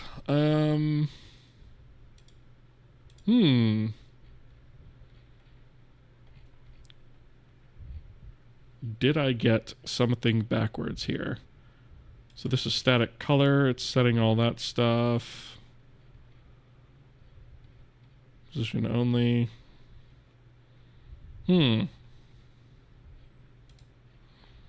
Generate plane. And then this is the sphere. This one's working, so I'm not really too worried about this one. Might have to crank up the old render dock. I don't immediately see why this wouldn't be rendering since it was before.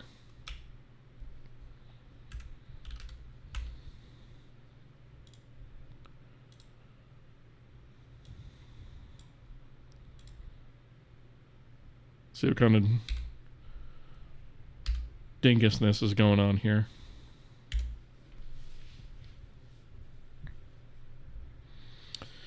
All right, so this is going to be in our World Debug Pass. So we have, there's our spheres. And then there is our, oh, I wonder if this is a,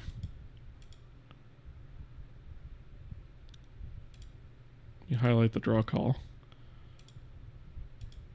Yeah, so those ones show, but these don't. That, all right, I am willing to bet this is probably more than likely caused by something going on with matrix data. I bet it's not, something is not coming across correctly. So let's look and see what's in our, well, 0 to 80 bytes. That seems like it'd be correct. So our model matrix looks good.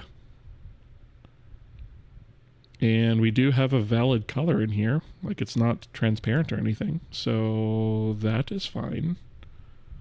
Why are you not rendering? What am I missing? I guess let's look at the global UBO. That looks fine too.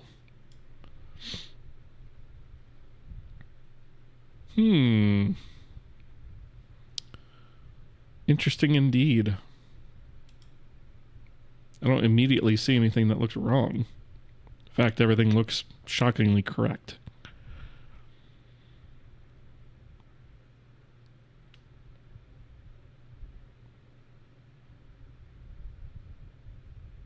Let's see. The cat is a thing of legends. Has a bell around its neck and yet somehow still has a kill streak that surpasses the best in Battlefield. This cat catches bats with a bell on its collar. That's insane. Actually, what's... So, my next door neighbor has a cat that is pure white, head to tail, right? And she's tiny. She's only, maybe like that big. And, they're kind of elderly, so they, the cat's the clawed because, if they get clawed, that could literally be a death sentence for them. So, I'm not normally a fan of that, but I understand why they did it. But regardless, the cat goes outside all the time and catches and kills birds with no claws. And it's white. And you can see this cat coming from a mile away, yet she's always catching birds. It's absolutely insane, and I've seen it happen a couple of times. It's crazy. How she manages to do that without claws, because you figure they would use their claws to sort of grab, but nope, not that one.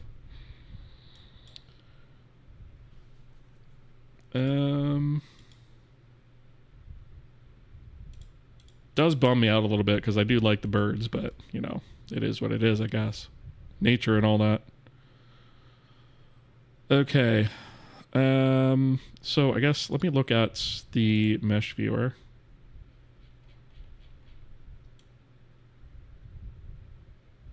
I don't know if this is actually going to show anything because it's a line mesh, and I don't know that this actually knows what to make of that. Let me look at one of these other... Oh, it does here. Is my vertex data screwed up? What does my vertex data look like? Oh. Well, that's not very promising, is it? Yeah, that's not going to do a whole hell of a lot. It's all zeros. Perfect. That seems fine. Okay, well, it is the vertex data. We know that. Okay, so, why? What did I miss? So here's the vertex count, which is always going to be the same, no matter what type of geometry we're generating. We do a... Oh, wait a minute. I didn't get like a...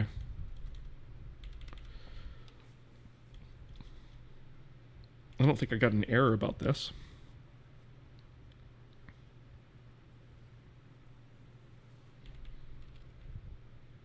I didn't get an assertion, so it should be...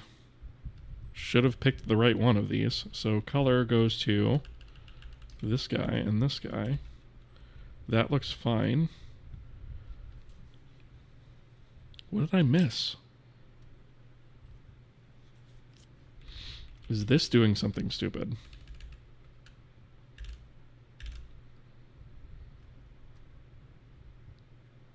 So in our case, we're not going to use the color branch. We're going to use the...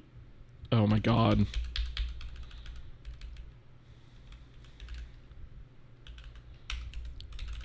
Dingus-oriented programming, again. Let me make sure this other one is not... Yeah, I fixed it in this one. It was wrong in the other... Alright. Classic example of dingus-oriented programming right there. Classic. I'll bet it works now. Hey, it works. What do you know? When you stop being a dingus, things work. Awesome. So it's a little hard to see, but it is there. Okay. You should add vector3 initialization that initializes vec3 fields with 1, something like... I actually have that. Well, I mean, it's not an initializer as such, but I do have...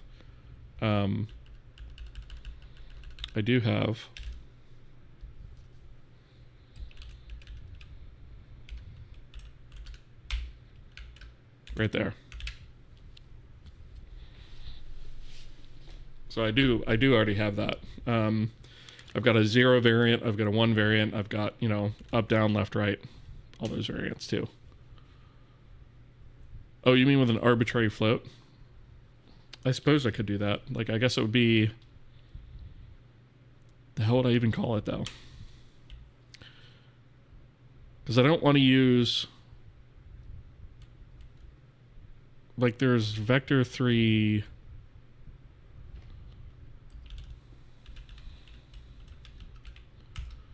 Here's the create, right?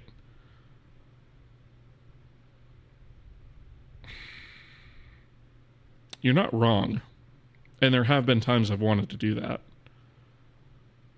So it'd be like k inline, and I keep just like, yeah, I'll add it another day. Maybe I'll just do it.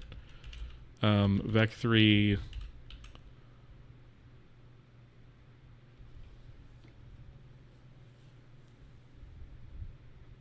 maybe vec3 all?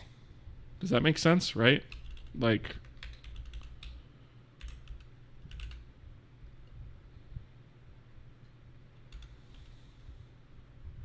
yeah, I think that makes sense.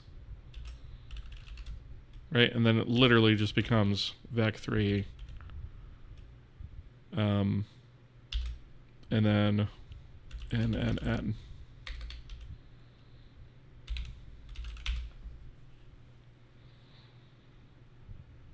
I don't know if I like the term all, but it works for now, I guess. I don't have anything calling it, so if I want to rename it, I guess I can.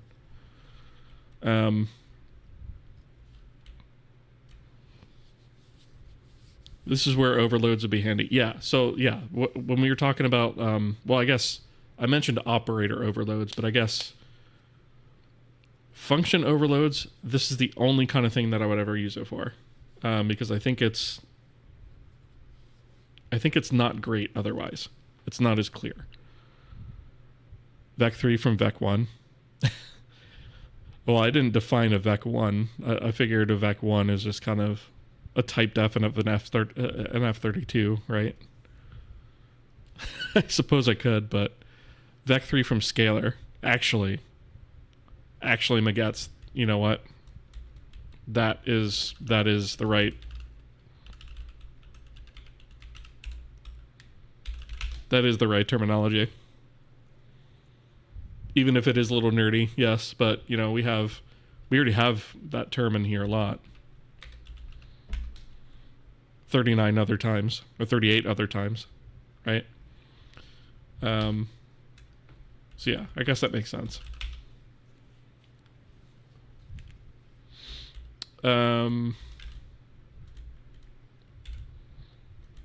Also document it, right? Creates and returns a new 3-element vector using the supplied scalar for all 3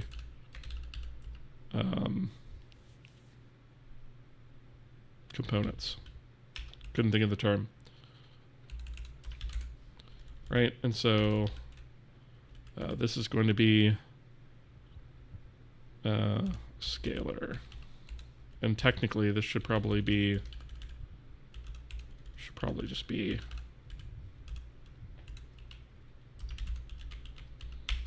right.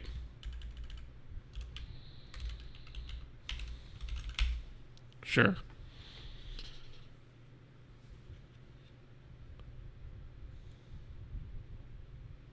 Did I Vec3 from, yeah, okay. Yeah, I think that makes the most sense. Yeah. I'll go with that. While I'm in here, let me go to Vec2 create. Might as well get that in here, right? Wait a minute. Wait. Didn't I type in?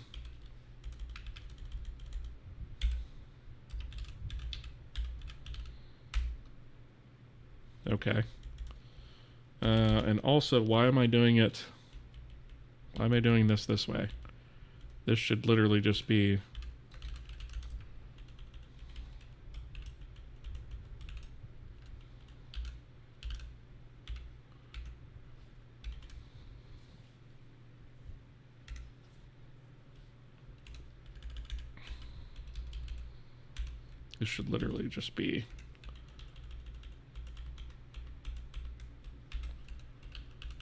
this is the way I originally wrote it, but that's kind of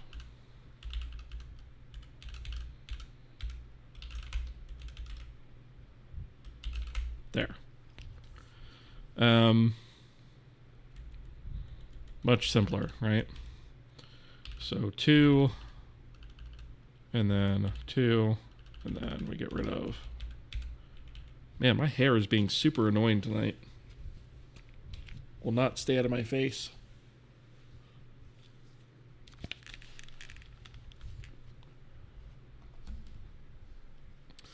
All right, so this is a 2-element vector.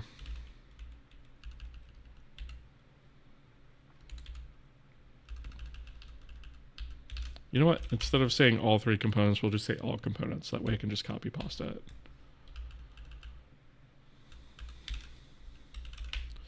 And I suppose I had to do this for... Oh, I didn't rename the other one.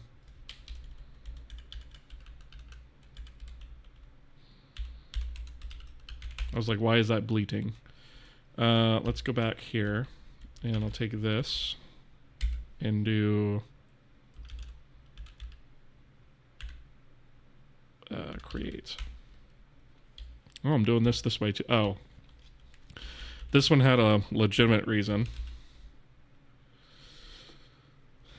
because I'm going to set up SIMD in here someday.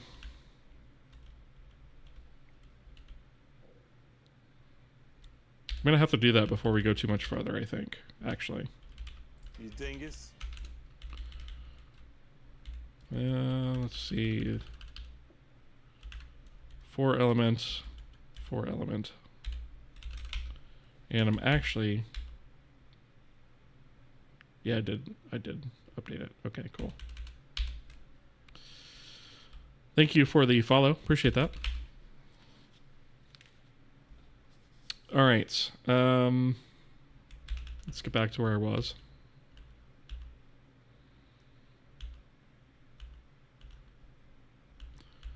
All right.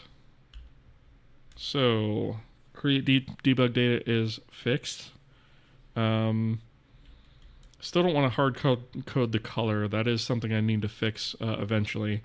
Eventually, what I want to do is like come up with a system where like different types of entities have their own sort of color code, which is why I'm saying I don't want to hard code it. Some sort of constant for each one. But I'm not going to worry about that for now. I'm just going to leave it as fix me. Okay, so BVH stuff. So I don't know that we're going to get to visualizing that tonight. I kind of have everything in place for that, including the BVH itself. But let's see. The BVH update should actually take care of everything that I need taken care of, except we have to pass it a new bounding box. So essentially what that means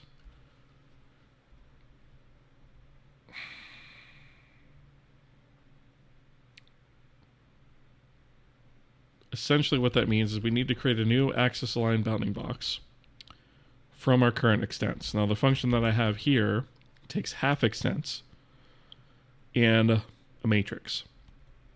And we get it essentially walks the transform backwards to get us a axis aligned bounding box, or it walks the rotation backwards. So I guess I'll just say box here and box there, right? And so essentially what we need to do is we set up the axis line bounding box, and then we update the node with that box. And if that box exceeds its parent, then its parent gets regenerated as well. And that just automatically happens whenever we do this, right? So let's see. BVH updates. There's a few places we're doing this. 2, actually. And yes, this is terrible, and I need to cache this poop, as I put here. But it is what it is. We're just going to generate it stupidly all the time now. And once we get it working, then we can get it a little bit more efficient, right? So we're just going to do box here. And then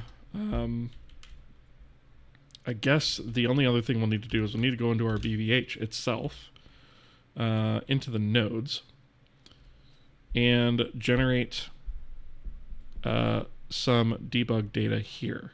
Specifically, we are going to want, let me think about this for a second.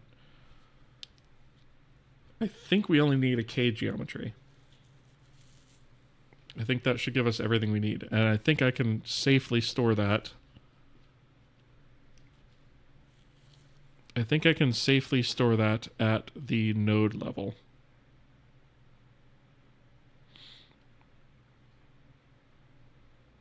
Because each parent, the root node will encompass everything. And then it'll just kind of work its way down. So it'll be, I think that should work. Let's try it. So K geometry, and then we'll do debug. And I only want to do this in debug builds. So we're going to say if Kohi debug. If I can spell tonight, Jesus. All right. And if Okay, so we're only going to do this in debug builds, because that's the only time we're going to be rendering that stuff anyway. So whenever we do an insert or an update, we're going to need to regenerate this, essentially. Or I guess we don't need to regenerate it on an update. We only need to regenerate it on an insert. We'll just need to update it on an update, if that makes sense. So I guess we'll look at insert first. And we have our AABB here. And so I think all we should actually have to do is just do node debug. And then we can do geometry generate line box 3D typed. So the size is going to be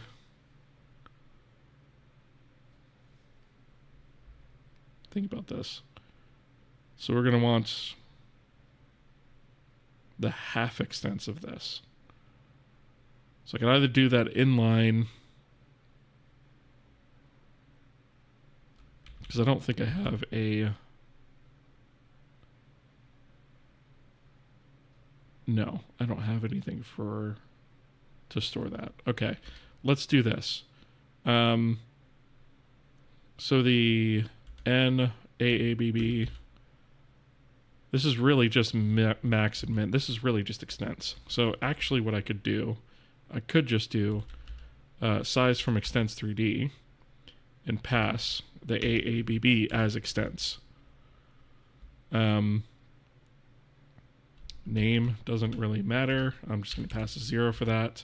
And then the kgeometry type is going to be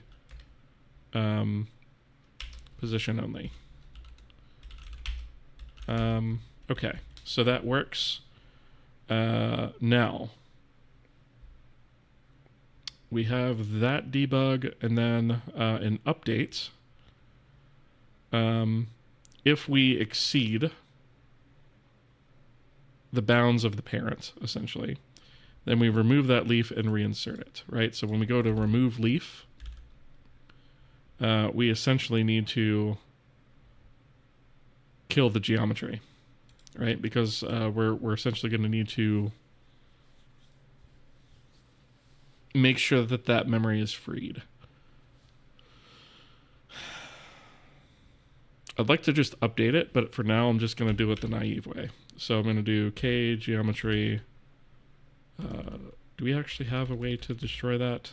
I don't know if we have a convenience function for that yet or not.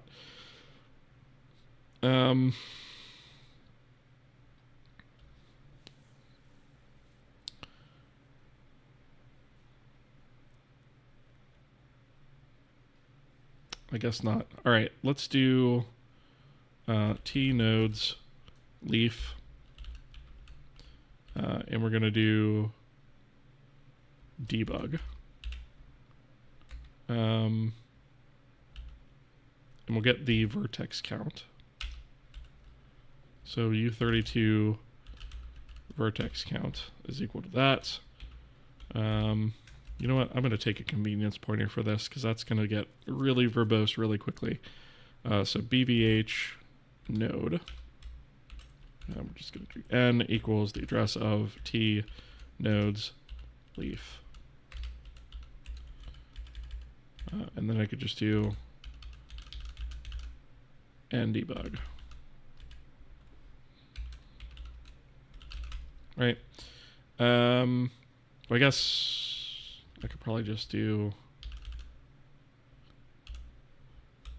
k-free type C array. Ooh, I can't do that though because I don't know the type. Let's do... I'll have to do a regular k-free then, which is kind of lame, but the block is going to be n debug vertices, and then we're going to do n debug vertex element size times element count. And we need a memory tag for that.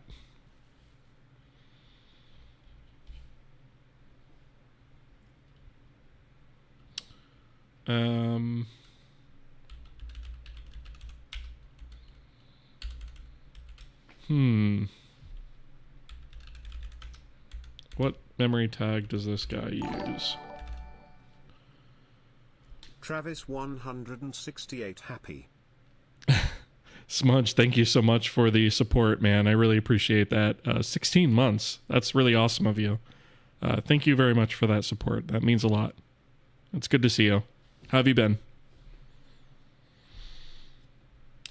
I don't code along with this course, but I follow the progress of the course, and I want to see how far you go. Can you show some demos and separate videos talking about your progress? You know what, Ali? That's actually something that I've been meaning to do. I really need to make a devlog. Just finding the time to do that, frankly, lately has been kind of difficult. It's either I make devlogs or I stream, pretty much. But yes, I do need to actually make a devlog that like goes over the last couple years of progress, right? Or I guess it'd be several devlogs, right? But yeah, it's something I need to do. I gotta find the time, frankly. You're right though. Okay, I'm abandoning my refactor attempt at setting up Vulkan pipeline cache stuff for now. Yeah, I don't blame you. I don't have that stuff in place either. Pipeline cache is like one of those things where like I feel like if that's something that I'm gonna do, there better be a need for me to do it, right? Okay, so this is using. That's going to use array under the hood. Okay, I thought that it probably would, but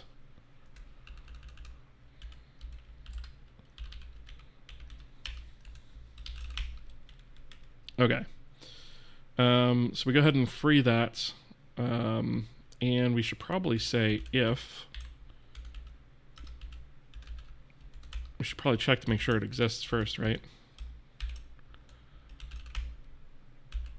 And then do the same for indices.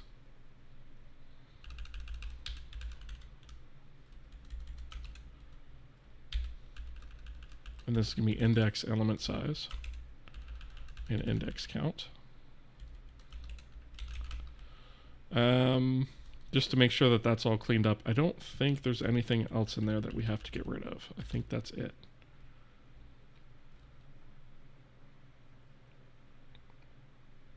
Yeah, okay. Well, also, we haven't uploaded it to a buffer yet. That's another thing.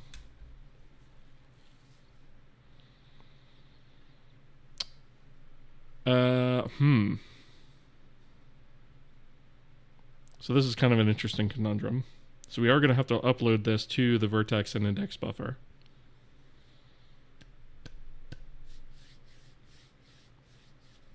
Not a huge deal, but it is something we're going to have to do.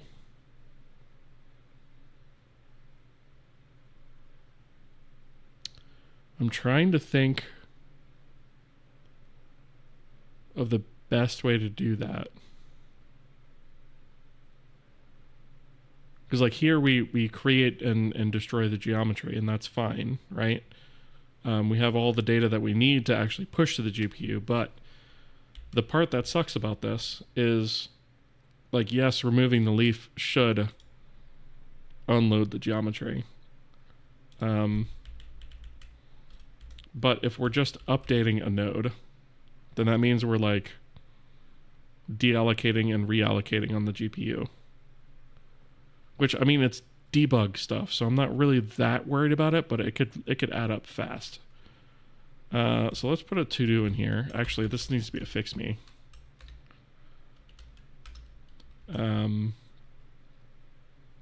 Maybe have a flag as to whether the GPU data should be freed. Also, probably don't need to free the data here, but perhaps update it if it is, update it if it is truly an update and not a removal. Right, so a flag here when we go to remove the leaf might be useful. To say, hey, are we actually destroying this thing, or are we just updating its data? Because if we're just updating its data, we don't need to do all of this stuff and unload from the GPU and re-upload a new one and all that stuff. That's kind of unnecessary. So that's probably what we're going to pick up in the next stream. So we have our debug data rendering again, using the new shader, which is good. And next stream, I really want to render out the BVH so that we can visualize what that looks like. And from there, I guess we'll probably go ahead and do object picking, which is what all this is for, right? Among other things. So, all right, let me go ahead and I think this is where I'm going to have to end the stream because I do have to get up in the morning. But let me go ahead and see who is out there to raid. I want to thank you guys again for coming here and hanging out and interacting and just being awesome in general. I really appreciate you guys. And yeah, if you haven't followed already, I would greatly appreciate that, because I am trying to grow the channel. Reach more people, hopefully make more people want to do awesome game engine dev, or at least low level game dev rather. I can tell I'm getting tired because I'm having a tough time speaking. All right, so let's see who is. Oh, looks like Jonathan Blow is streaming. Let's go and raid him.